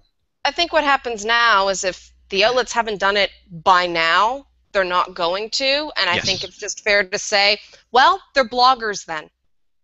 You know. Yes. Yes. And by that extent, they shouldn't be carried by major media companies as a journalistic outlet. For example, if they're going to be bloggers, maybe Gawker shouldn't carry Kotaku, or maybe Vox shouldn't carry Polygon. At least not, and at least not label those things as gaming journalist websites, because that's where the frustration comes from. They want to call them gaming blogs, fine. But I thought Polygon has a policy. They were just a bit huffy about the way a lot huffy about the way it unveiled the policy. You talking about the one they added? Yeah, that they said we've always had Theirs this. was less than Kotaku's. Theirs was we can have our journalists donate to Patreon stuff. They just have to say it in the thing. Kotaku's, even though it's reason to distrust it, was okay. No more Patreon donations to anybody on these journalistic outlets. You can't financially support these guys, these indie devs. This is not allowed. Well, not Polygon's if you cover them, yeah. Yeah, and Polygon's was like, well, that's fine as long as they say it. But it's like, then you're basically giving up your journalistic integrity at that point. As far as I'm concerned, as an outlet, if everyone's going to be doing that and the only thing they have to say is, okay, well, I fund this person, you're going to not get coverage as a journalist anymore. You're going to be a blogger. Have fun. And I think that will be the reality of what happens if they follow through with that. They will find that, okay, we're not being treated seriously as journalists anymore. Fine. Good for them. They made their decision. Now they have to live with those consequences. Mm-hmm. If they decide to change their minds down the road, good for them too. They can change their minds. They're just not allowed to bounce back and forth. And that's completely valid. I guess I'm just concerned about you guys from a human perspective, that I think in terms of phase one, the services that are going to listen to you guys have, and good for them. The services that aren't listening aren't gonna. Yes. So now what? Well, which services in particular would you be referring to? Well, I'm not totally up on which ones. I mean, I know Gama Sutra pissed everybody off, and people were mad at Ars Technica. And I mean, the thing is, a lot of those Gamers Are Dead articles were on services like BuzzFeed and Canada.com, which have gaming segments but aren't gaming services. Yep. Right. So there were only about 3 gaming websites, like dedicated. Shotgun, Polygon, Kotaku, and Destructoid. Right. So 4. So there were only 4 actual gaming websites on those Gamers Are Dead articles. And I mean, the narrative got passed around as, no, there were 11, there were 9. It's like, I looked at the headlines, guys. It was BuzzFeed, and things Which like that. Which is admittedly problematic, because this is where general clickbait online journalism kind of crossed over with games journalism too, where there was that degree of crossover. This is the thing. When you take the time to get the story right, you get left behind. And this is the big frustration. And this is where we need consumers' help and we need publishers' help to get decent, good, dedicated games journalism that doesn't get eclipsed by these services that have a lot more viewers and a lot more sponsors and a lot more clickbait. Because let's face it, when gaming branched into the mainstream, and started getting on TV and started getting in newspapers and started getting on radio and things like that, they didn't go and hire people with established credentials who had the experience writing in games. They hired people internally, people that just happened to be around and went, hey, I want to do a gaming thing. Or, hey, I want to do, and a lot of them start doing it for nothing. They have jobs already at the service, and it's just extended content. A lot of major outlets aren't even paying people to do games coverage unless it ends up in one of the existing sections. And there's been some real frustration among the games press where it's like, if we do this right, we're even going to get left further behind, because let's face it, G4 went out and hired a bunch of pretty ladies. Not necessarily people who know a lot look what of happened to games. G4. No one Yeah. no one looks at G4 anymore. Well, I was on G4 when it was starting to fall apart, so Oh. I saw that happen internally. And a lot of those girls were very, very professional, but it was, all over the map. And but I mean, there's a perfect example. They didn't go, hey, who is actually playing games? No, we'll do a casting call and we'll hire women in games based on their ability to read a teleprompter and smile pretty. And if you know anything about girl gamers, they don't like that. We're not big on being told to smile. Nor are they big on tokenism, which is what that kind of struck me as too. Yeah. That's the big thing, and that's kind of why it came back to, for example, the Assassin's Creed Unity thing, where it's like, oh, there's not a female assassin now. Why? It seemed to be a very outsider sort of opinion on that, because all the insiders were like, well, I'm here for the story. I don't give a shit what the gender of my character is. That's how I felt, and it was really funny. I was actually made to feel bad that I didn't care about that issue, that I wasn't taking it seriously enough.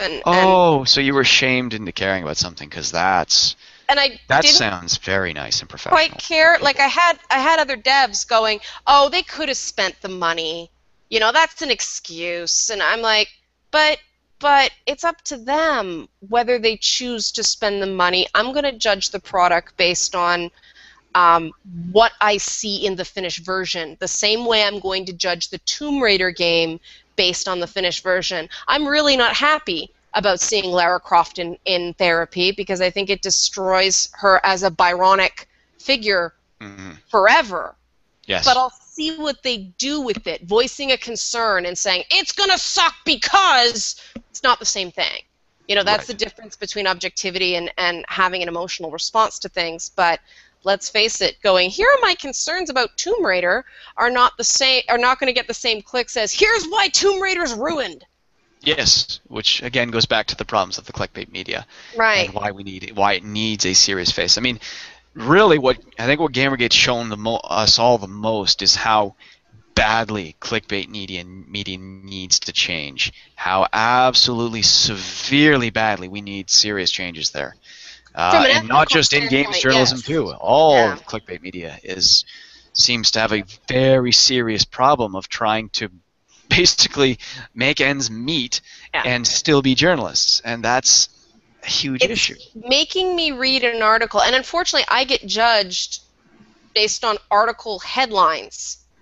The writers don't get final say on headlines. Editors They don't. do. Actually, that's true, because I was interviewed by Callum Marsh, who wrote the article for the Financial Post about Gamergate, and when the final title came out, he said that was not the title he put on there. It was a very different title than what he had put on. So and straight up, that's a problem.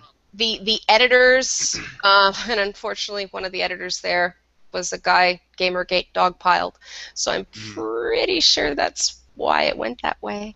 But that's a thing that needs to be understood too. The number of people who I've put out articles, and the negatives always come in first, but the number of people who bother to just go, won't read it. Like, you know what?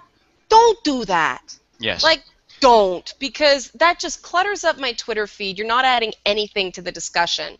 Yes. And I'll get other people that are basically, this sucks, or you're wrong, or what do you know about games? Yes. And I know there's no way they could have read the article that fast. They're either judging it based on, based on the title, or they're judging it based on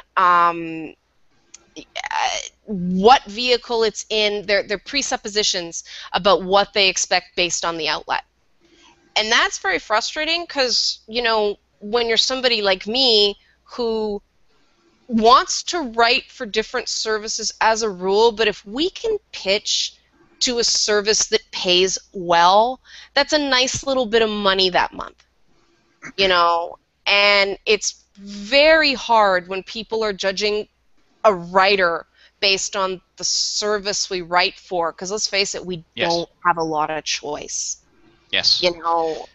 Right, and I take that point. It's one of the reasons why a friend of Jeff and mine's linked a Gawker article, because it was completely unrelated to Gamergate. It was something about San Fran, and I was like, I hate Gawker. I'm kind of boycotting him now, but fine, I'll open this and I'll read it. Yeah. And it was an interesting piece, and I didn't do that because that means I like Gawker or I want to give them ad revenue. Fuck that shit. I did it because it was the outlet that I had that had the article at the time, and I wanted to know what that story was. Yeah. And then I talked with the person about the story and what it was. Yeah. So I totally understand that. Well, I'm glad that's But at coming the same around. time, Yeah. sorry? In the early days, I was being told in streams that journalists aren't people. In the early days of Gamergate, and that really doesn't make people want to talk, because that's that issue about dehumanization. And Gamergate's gotten a lot better on that, significantly better. Yeah, that was a legitimate part of the battle Really, days. what seems to have happened is since, honestly, even though we were a bit terrified before it happened, the mainstream coverage of Gamergate seems to have made us calmer about it. Because now it's like, all right, now we're in the traditional feel. We're talking to people who don't understand it. And that seemed to almost be calming or comforting for a lot of people. Was because it seems to have gotten past it. Huh? Did you guys not understand, though, that the minute this hit the mainstream, it was going to be about the harassment? Oh, no, Did we you knew, not see hands that up. coming? Everybody saw that coming. Everybody did. Everybody did. No one was blind to that one coming. It may have been a little frustrating to see it happen, but we all knew that. But this is the thing. As the issue's not going away, and if it continues there will be more people who come up and ask, well, shit, this is above and beyond any just hatred or misogyny or sexism. There's something else afoot, and it'll only serve to boost the ranks of gamers who support Gamergate, and it will eventually start to get us coverage that is actually curious what the real issues are. It's already starting to happen. Like the fact that the financial guy writing for the Financial Post asked me, because he'd seen the video you saw, and was like, hey, I want to interview for your perspective here, because I was on Twitter, and 99.99999% of everything I saw has nothing to do with harassing anybody. It's all about ethics. Can you share some light on that? That's only going to increase. That is going to change. That is going to get better. There will still be people out there that will try to bring it back to conspiracy, and that's something that also needs to, I mean, hopefully that gets addressed and put to rest. Yes. You know? That's going to be very hard, considering there's a lot of people on the anti-Gamergate side actively re-injecting that issue into the discourse. Including a certain someone. Yeah. You know exactly who I'm talking about. I do. The title character, so to speak. Exactly. Yeah. That as a suspiciously unfortunate habit of being reintroduced by their own volition. And this is the problem with these metrics that analyze activity on the tag. Because if you're an anti-Gamergater and you use hashtag Gamergate to tell off Gamergate, that counts as a Gamergate hashtag. Yes. You know, like that is the problem with this whole hashtag Gamergate as a movement. And something I was gonna get into before, because I think it's important to address for anti-people watching this, because I'm sure there are going to be some anti-people watching this. Hopefully, I hope dialogue's happening. But I had a very concerning conversation with an anti-Gamergater last night about how we actually define, because they define anti-Gamergate, sorry, they define Gamergate and 8chan as pretty much the same thing. Well, that's problematic, because while I may know of the existence of 8chan, I've only been on there once. Right. I don't frequent the boards, and I knew all about 4chan back when 4chan was still the safe hub, and I know about 4chan for years, but I've almost never ever been on 4chan. So, because my understanding, and that's the thing. Almost all of us don't. My understanding is there's a unique, what is it, a GitHub? There's a paste bin, and the escapist forums and Twitter are pretty much the major discussion places now. Right. There was a point where a lot was going on 8chan, I know, because people were trying to Photoshop nude photos of me. But I haven't heard anything about that in a while. I'm just bringing this stuff up. Take it as a compliment. compliment. I want to be, well, I did. You know, I did. And The reality is, as somebody that's worked with a lot of porn stars, I'd be incredibly hypocritical and be completely dismissive of those women who work very hard if I freaked out if somebody put my head on somebody else's boobs. Like, Yes. come on. Like, there are far worse things to Yes. call me. But that's how I feel. I know there are other people that are terrified of that stuff. And I just want to bring this out because a lot of people are saying, you're apologizing or you're covering up. No. I'll say truthfully what happened to me because I want to make it clear that that's the past. That is not the Gamergate I'm observing today. John, by the way, Kotaku in Action is also a major hub for that. Some people in the chat seem to Yeah, be on Reddit. pissed That's off really about that. funny that they can talk about it and not call it Gamergate.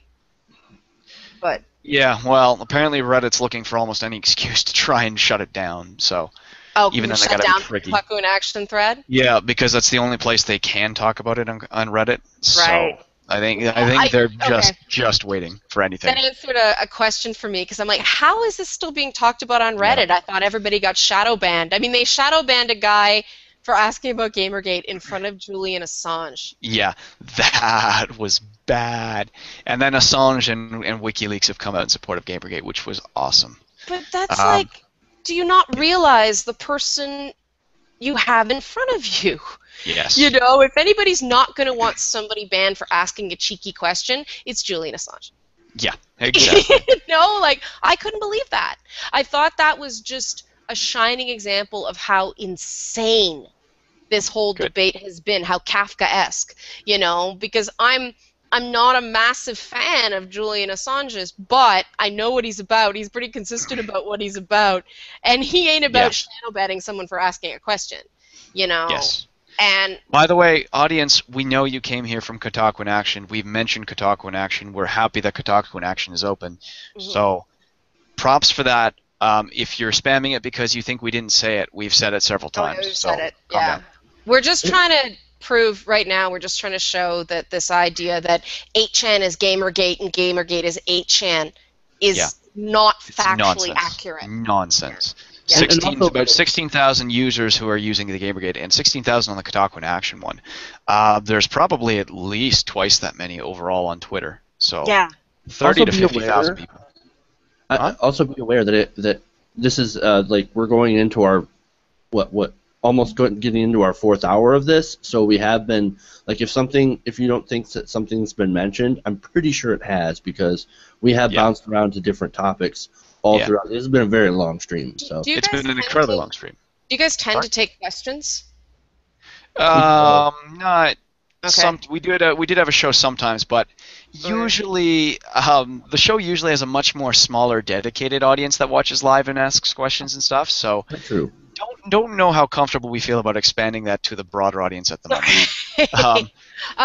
Just an in general policy of mine when it comes to large streams with shit posters. No offense to the shit posters. I love your work. I know how to take a joke. I'm probably not going to answer your questions though. So right. Well, let's try to find a way to bring this in for a landing because it has gone on longer than I thought it would. Yeah. But where do we go now? I mean, where can we find common ground? It seems like we agree on a lot. You know. No, I know. That's the thing. That's been one of the more frustrating things overall is there is a lot that can be agreed on between both parties. Mm-hmm. It's just one side seems to be much more intent on spinning a narrative than actually discussing the issues and coming to terms with it. Well, there's a lot of vitriol on our side.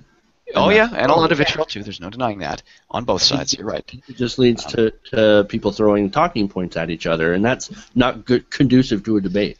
Yeah, I mean, I've had people from both sides just go, no, can't forgive now. It's been unforgivable. And I'm like, guys, this isn't peace in the Middle East. This is video games, you know? And then I get thrown, it's harassment, it's da-da-da. And it's like, no, it's video games. It's video games. The only thing you need... Ladies and gentlemen, it's the vidya. Calm down. It's the vidya. The only thing that is unique about this in terms of internet discourse and how ugly internet discourse can get is this is about video games. And I like to think that the video game community holds itself to a higher standard than the rest of media. That's been fairly consistently true.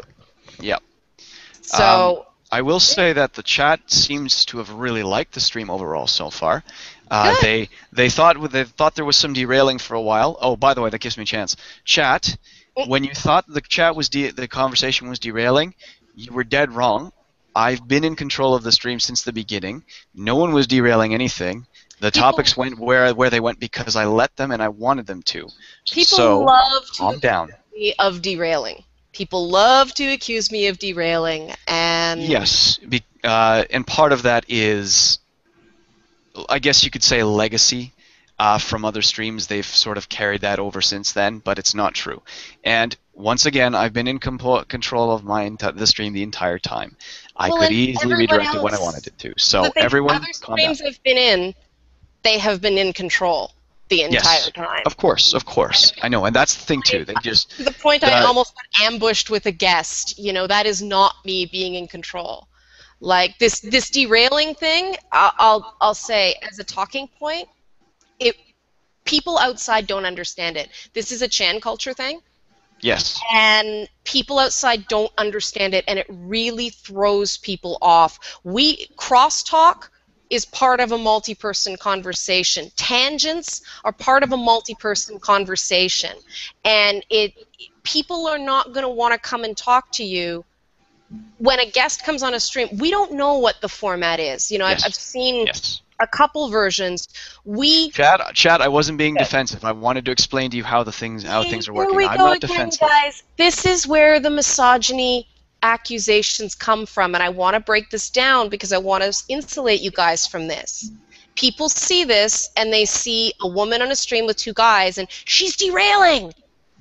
That's not misogyny, I know. But people think it is because of that whole, stereotype of bossy woman. Yes. You gotta watch that. You gotta know the language of the people you're opposing, and you gotta know where they're gonna get you on. And when you do things like that, it makes it easy. And it makes it harder for me to go, no, it's not that, because people go, well, look at what happened to you. It's like, okay, that did happen, and okay, that did happen, and yes, I've been constantly accused of derailing, even though that was not my intent. And I wish somebody had told me. Because in other streams, people have said we're derailing or we're getting off topic, and I don't fight them.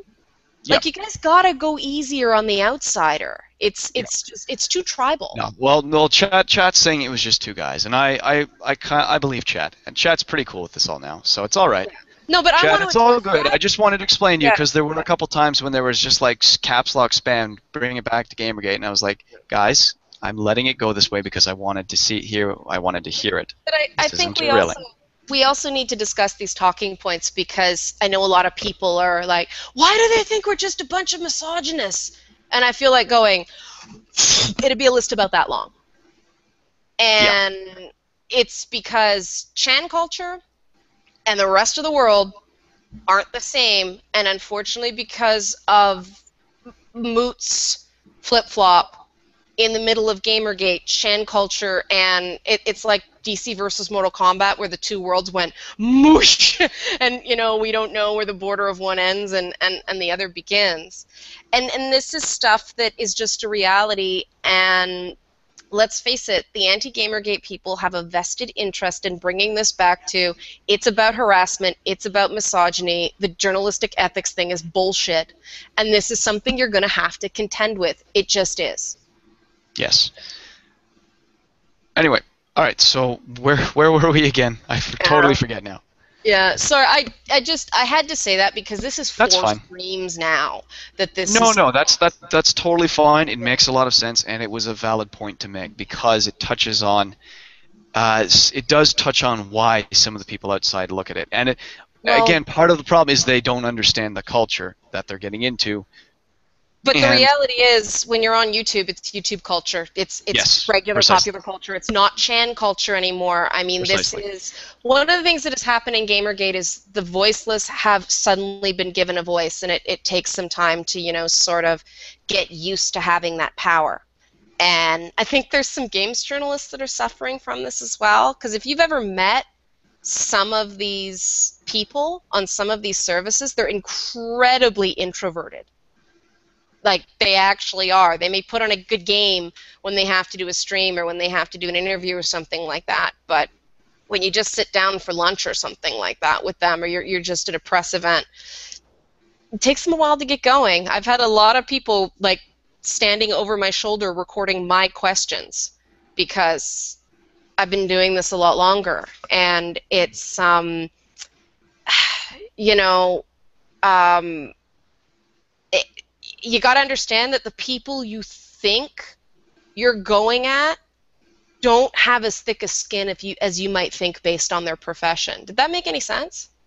Well, it does, but Yeah. at the same time, being out there in the media as a public figure, you do have to understand that people are going to take shots at you.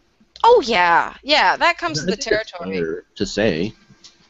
Yeah, I mean, this is a point where it becomes more difficult for women because we unfortunately have to worry about not just whether we can take it or not. We have to worry about what it's saying to other women with similar hobbies. And I've been accused a lot of, making it harder for other women in gaming by not calling things out, by not standing up to it. I have been calling it out. I have been standing up to it. I've just been run out of so many places and so many sites where there is internal sexism that I don't want the fans to wear things that aren't the fans' fault. I want the blame and the accountability to be placed on the right people. And I just think this whole sexism in gaming thing the sexism in Gamergate thing is the same old, slander against gamers that we've been dealing with ever since the violence in games thing stopped working. Right, but I also do see. I think it is important to note that there is a certain amount of sexism on the internet itself. It's not just a gaming problem. It is, and it's an internet. It's a culture problem too, and it's fair to point that out. Well, we live in a patriarchal society. There's a reason we haven't had a woman president. People in the UK don't understand this because they have the Queen and they have Margaret Thatcher. And this is a big cultural issue because the reality is, I've talked to a lot of people in Gamergate that aren't North American, and that makes some of these uniquely North American takes on certain things more difficult for people in other countries to understand. Like somebody who's lived under communism is like, what the hell is wrong with all you people? Why would you even think of advocating censorship for anything? Don't you know what it does? People who live in very corrupt Latin American countries also are like, what is your problem? They are on the other side of the slippery slope, and they have the freedoms. We have the freedoms they'd kill for. It's kind of like when they see us complaining about something, it's hashtag first world problems. What are you bitching about? Right. Yeah. And I mean, I think the anti-Gamergate people, despite themselves, have been guilty of a lot of first world problems. Like when you're lecturing somebody on word choice and tone when their first language isn't even English, you're ignorant. When you're lecturing someone on, well, can't you understand metaphor? And then they say, I have autism, and your first words aren't, oh my God, I'm an asshole. You're ignorant. And I've seen that happening again and again and again and again. And it's the anti-side doing that. I had somebody tell me I was anti-Muslim. I thought Muslims weren't people. And they don't know me. When I was in high school, I was going into the principal's office on behalf of Muslim kids during Ramadan and saying, give them a classroom to pray in. Because they couldn't do it. It had to be somebody from outside the group to do it and go in. And so, I understand why people freak out about the misogyny thing, because I had that visceral reaction of, don't you tell me I'm Islamophobic. But people feel completely within their rights to say that because, oh, you're white, and people, just automatically assume people in gaming are Christian or atheist. That's not true, but that's the assumption. And that's why I've been sort of upset about the whole Gamergate is harassment narrative, because there has been a lot of harassment from the anti-Gamergate side, not just the really off-the-rails stuff that we talked about earlier with people getting sent knives and people getting SWAT threats. And you know what?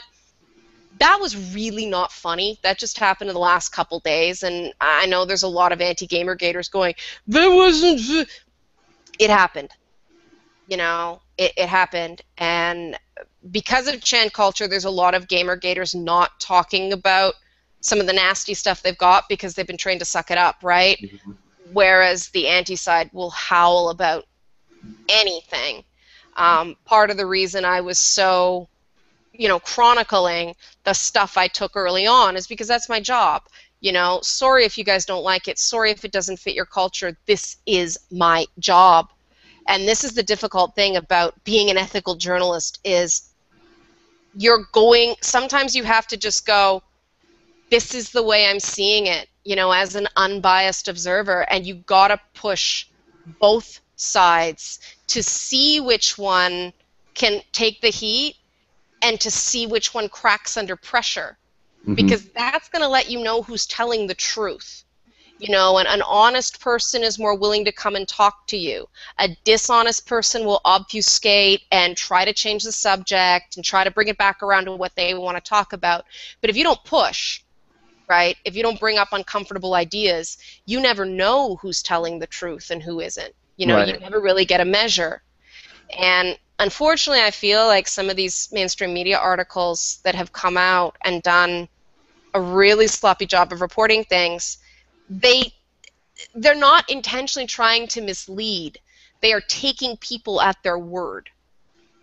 And I'm not necessarily saying anybody's lying about the harassment, but as somebody who's been stalked quite seriously in real life, I know at the worst, I was paranoid as all heck. I just wanted to find someone to blame because that made me feel more in control.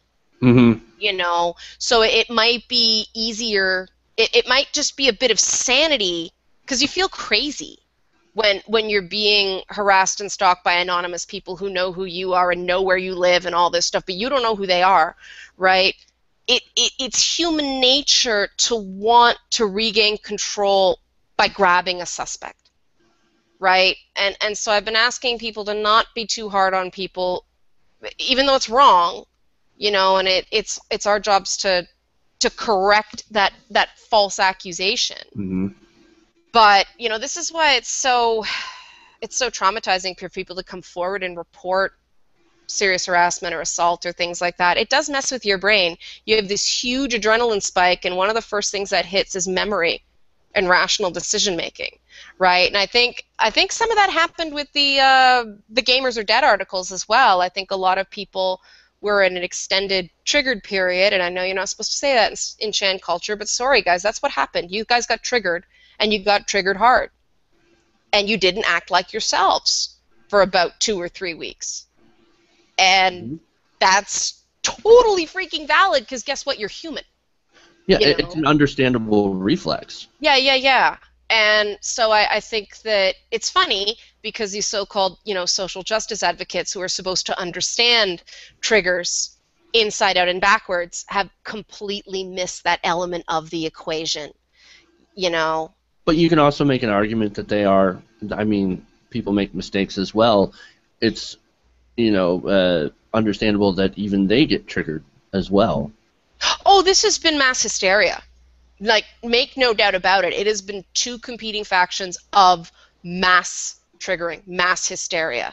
And, there's documented cases of, the War of the Worlds is a good example of mass hysteria. You get some charismatic megaphones, and you can make frightened people believe whatever you want them to. And this is happening a lot. This has happened a lot in this controversy. And I think that, the discussions like what we're having now, and, good for the TYT network for letting it on multiple times, because I think... Well, this is kind of like our rally for sanity. Yeah. Yeah, and I know people don't like using the word sanity because that's a mental health stigma thing. I'm a mental health stigma advocate. This is a sanity check. This is a mental health thing, and I'm tired of everybody just coping day by day. I want to see things start to heal. And And the first thing that can help that is you bring up a dialogue. You right, start talking. right, and we have to be able to answer some difficult questions like we tackled together tonight. I mean, I think it's important to hit the points where it's like, I don't know. I don't know the answer to that, because that's something we can take back. I mean, we've got a lot of real collective challenges ahead of us.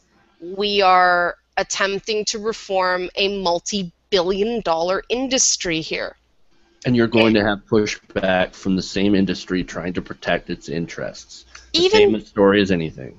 Well, and I think people don't understand how tenuous those billions of dollars actually are. I mean, we've had two major bubbles in gaming. I mean, we had the console bust with Atari, and then we had the PC gaming market go because of the video card wars.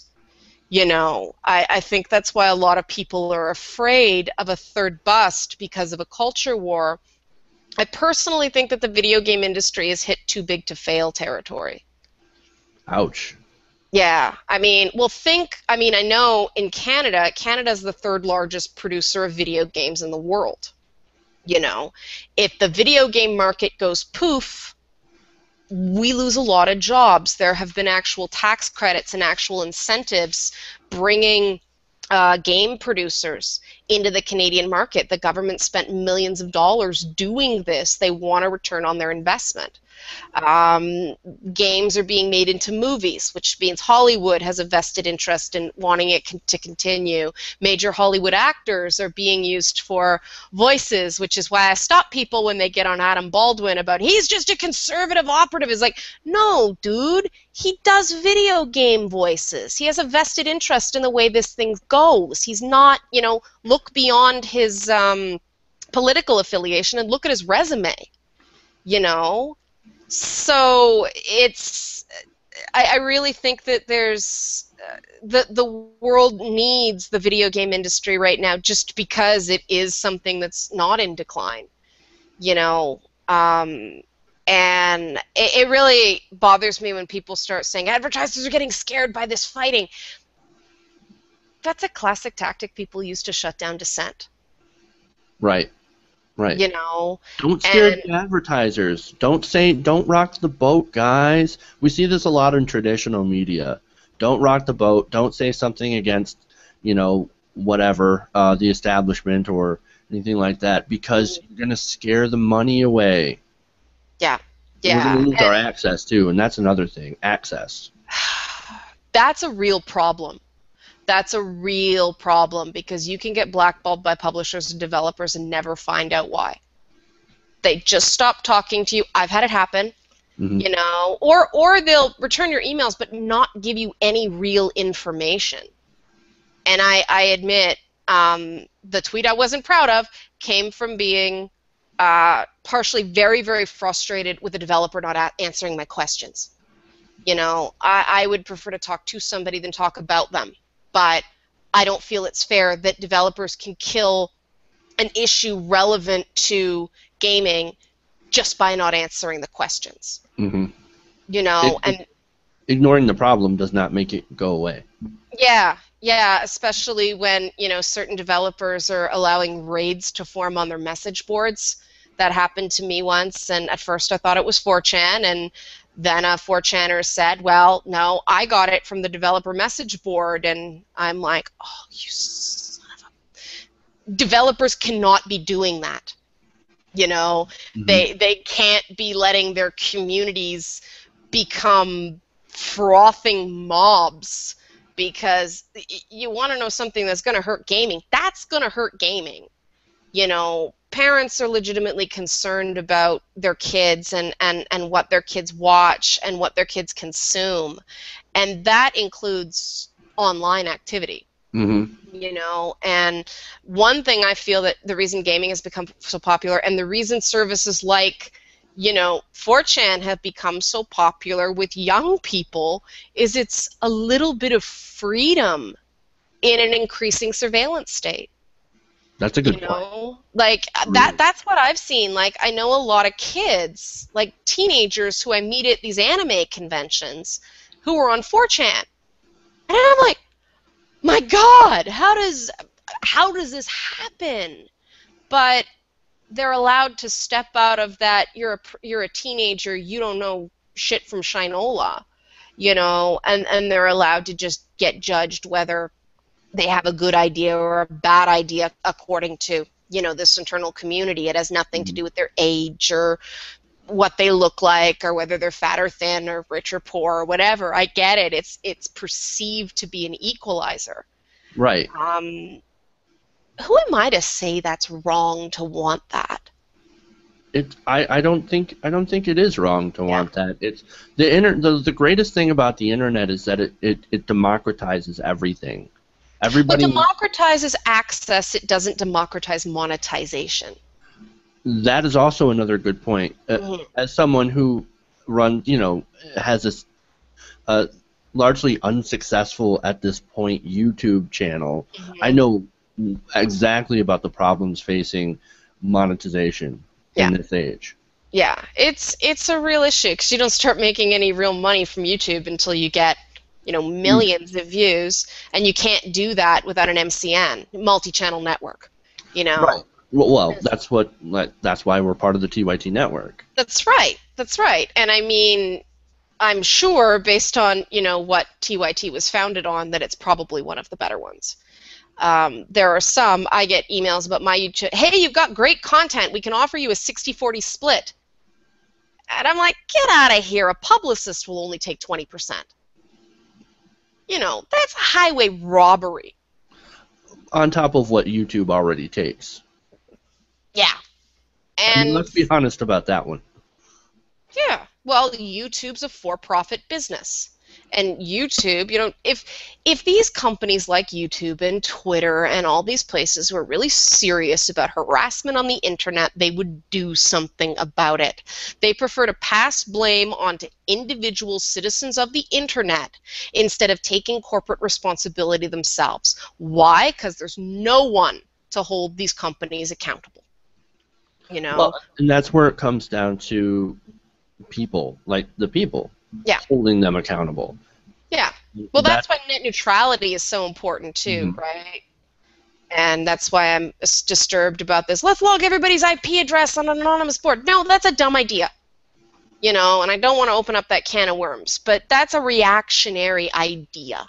That's like any other law that people come up with in a time of crisis. It's usually bad. We don't want a Patriot Act for the internet. Certainly not. No, of course not. Yeah, and I mean that's what mandatory IP logs do, because let's face it, IPs are easily spoofed. That is very true. You go to a coffee shop, it's a different IP. You go to an internet cafe, it's a different IP. You go to your local library, it's a different IP. And this is what we were talking about much earlier. When people who don't understand technology, people that don't understand video games, get put in charge of legislating tech and video games. It's never a workable solution. Right. Yeah, it's sort of the same issue when you have, a panel of, like, for example, a panel of all guys making reproductive decisions for women. Right?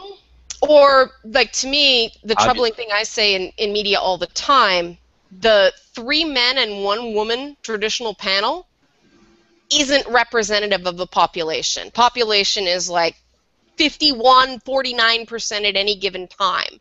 So this thing we're used to seeing of, the white guy, the Latino guy, the black guy, and the woman, and if the woman can be one other race, we can have an extra white guy, that's crap. But we're so used to seeing it, and then what do we get?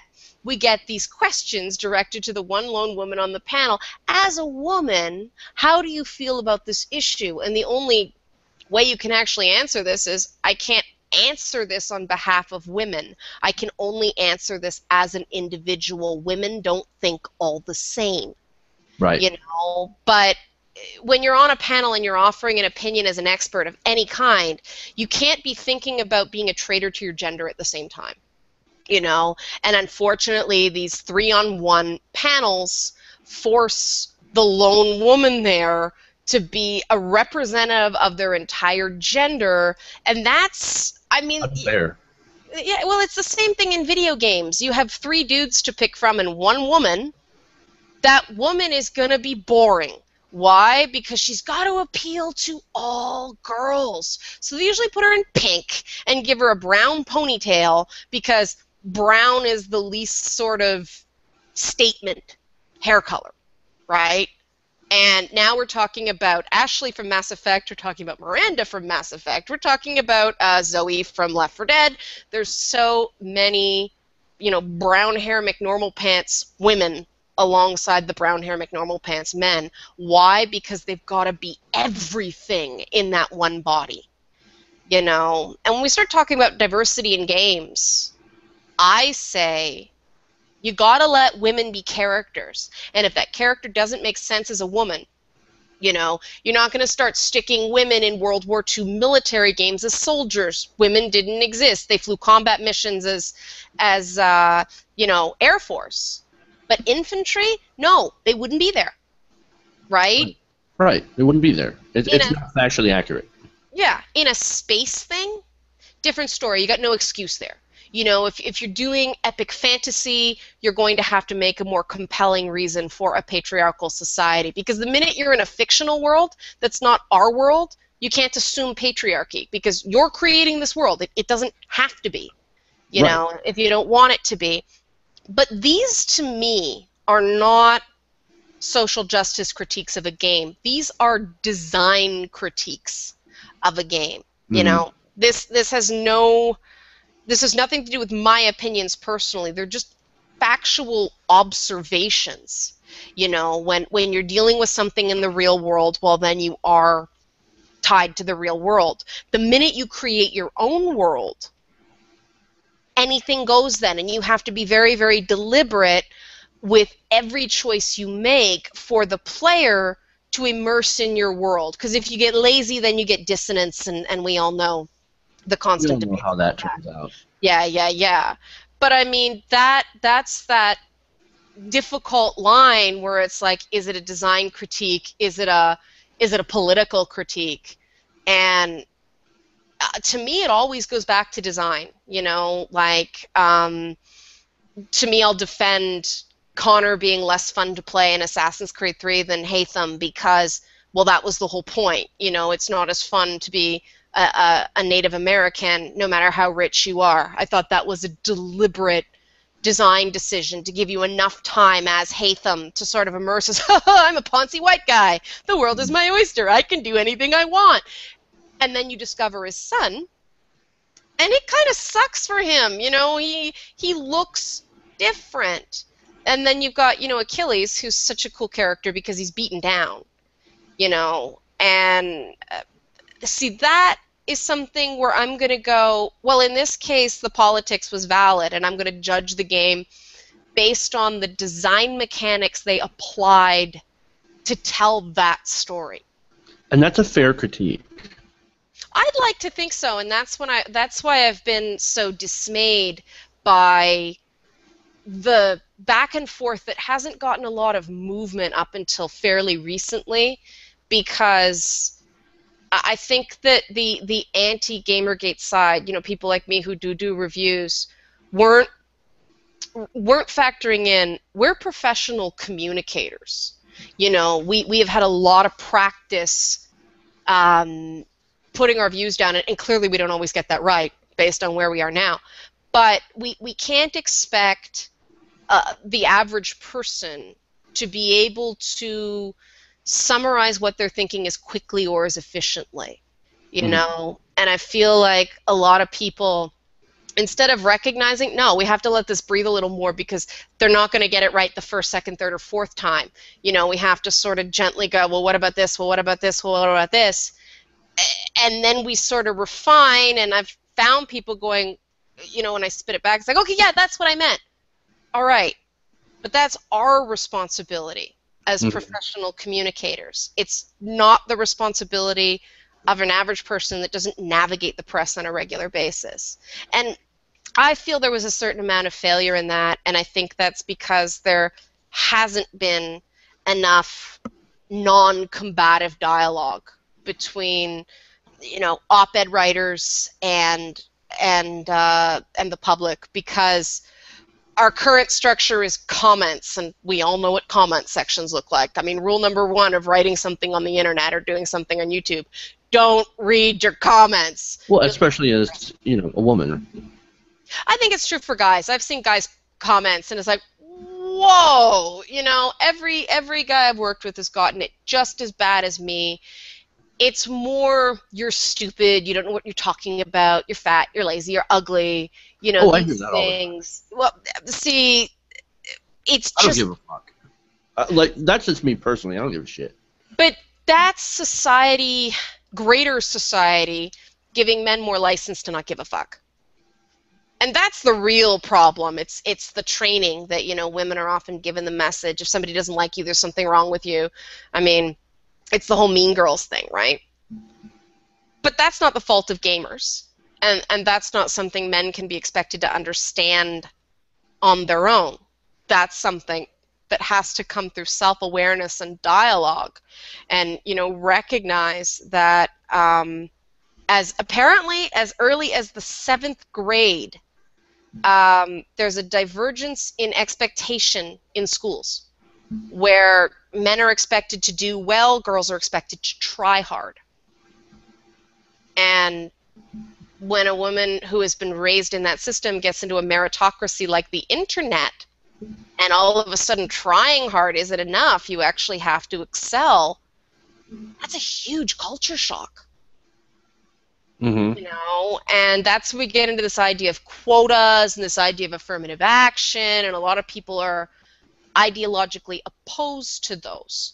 And I think what actually has to happen to get more women into tech and get more women into video games and talking about video games and making games and all that stuff is there's got to be a way to have both men and women have a softer landing.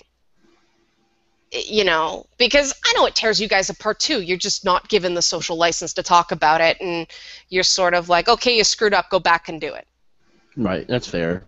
A lot of times women are sort of like, if you screw up, you never get another chance. Like that's the thought. It's this idea you have to be perfect. Your hair has to be perfect. Your makeup has to be perfect. Though. No. That's such a bullshit expectation. Perfection. Yeah. But we do see it. We do see it. Yeah, well, I mean, there's always some girl of the moment that's the one everybody wants to look like, and it's like, give me a break, man. Like... And don't you love how the media just kind of focuses in on that? And you get 27 pieces in Gawker, for example, following exactly everything that they did. They had a sandwich that day, this afternoon. Can you don't imagine? You want to have the sandwich too? But can you imagine living like that? Be bullshit. Yeah, and I think that's sort of what game journalists freaked out a little bit about all these you have to declare things, where all of a sudden, oh wow, it's just another thing we can screw up. Hello. Because I know, hello. Welcome back. Oh, good, it is working. Yeah. Sorry about that. Random connection issue with my internet just suddenly stopped responding. Really unusual. So, sorry about that. Welcome back, Nate. Oh, we're live too still. Okay, it came up first as offline and off air. And I was like, think we should wrap, guys. That's a good idea. So, yeah. I just, in fact, because I just ordered pizza too while waiting for my internet to fix itself. So this sounds really good. Oh, I look forward to it. Papa John's, my favorite. This is a paid advertisement by Papa John's, by the way. Are you actually getting paid? No, fuck, I wish. Shut up, no free shows. Oh, that'd be cool. Horrible. That's the one thing I learned from the porn industry. No free shows. Get paid. Paying. The constant battle porn has to face with the internet. Well, there's a reason. This is a joke in the porn industry. There's a reason they don't care that they get called whores, because whores get paid. Oh, fair enough, I guess. Yeah, it's working with the adult industry was an amazing experience, and I wish more people could do it and get away with it, and still, you know, because it really does make you challenge every assumption you have about what people do in their private lives. Yeah, I bet, man. All right. It's pretty cool. So since we're gonna wrap this up, is there any like last message that you want to leave for everybody watching at home, Liana? Whatever your current conceptions are of Gamergate, there's probably a piece you're missing. Doesn't matter who you are. So I think that the path forward is with an open mind, and I guess that's what I want to leave people with. Just don't be afraid to have your assumptions challenged, because that to me is what this is all about. I can agree with that. That's a good sentiment to hold. Do you have any last words, Nick? Yes. Was I starting there, or? Go ahead. Okay. Yeah. Yes, I could agree with what Liana said. Having our sentiments challenged within the revolt is actually probably a good thing, because we don't want to become the groupthink like they are. So don't be afraid of it. Don't push it out. Be very selective when you mention the words concerned trolls and shills, and be aware that it's probably not true for the most part, but also to be cautious. I think the best sentiment I can say is one that was around was trust and verify. So do that. Lots of trust and verify, guys, okay? And thank you everyone for watching. Yes, I want to thank everyone for watching, like Nick said, and I want to thank Liana Kerzner for joining us. Check her out, of course, on Metaleater, and follow her on Twitter. If you want to give out your Twitter address. It's Red Liana K. So REDLIANAK. That's me. Well, thank you so much, Liana. It's been awesome talking to you. Also, Jeff, if I could just put this one thing, guys. In case you wanted to missed it, we have an old video of Gamergate up on the channel from about when it was 3 weeks old, and I presented it there. So if it was mentioned here, yeah, Liana's seen it. She says she likes it. It's good. If you want to check it out, it's there. I just want to make you aware of it, and maybe Jeff could put it in the chat here. But I'm pretty sure if you just went to our channel, you could find it pretty easily. But nonetheless, it comes up on a YouTube search as well. Like if you just go TYT, it comes up. Cool. That's how I found it. I wanted to see. Cool. I wanted to see if TYT, because I'm a big TYT fan, covered Gamergate. Your video popped up. I'm like, all right. we're about the only one that's done anything like huge on this. Mm-hmm. Yeah, that's actually been anything supportive. Perspective, so. Yeah.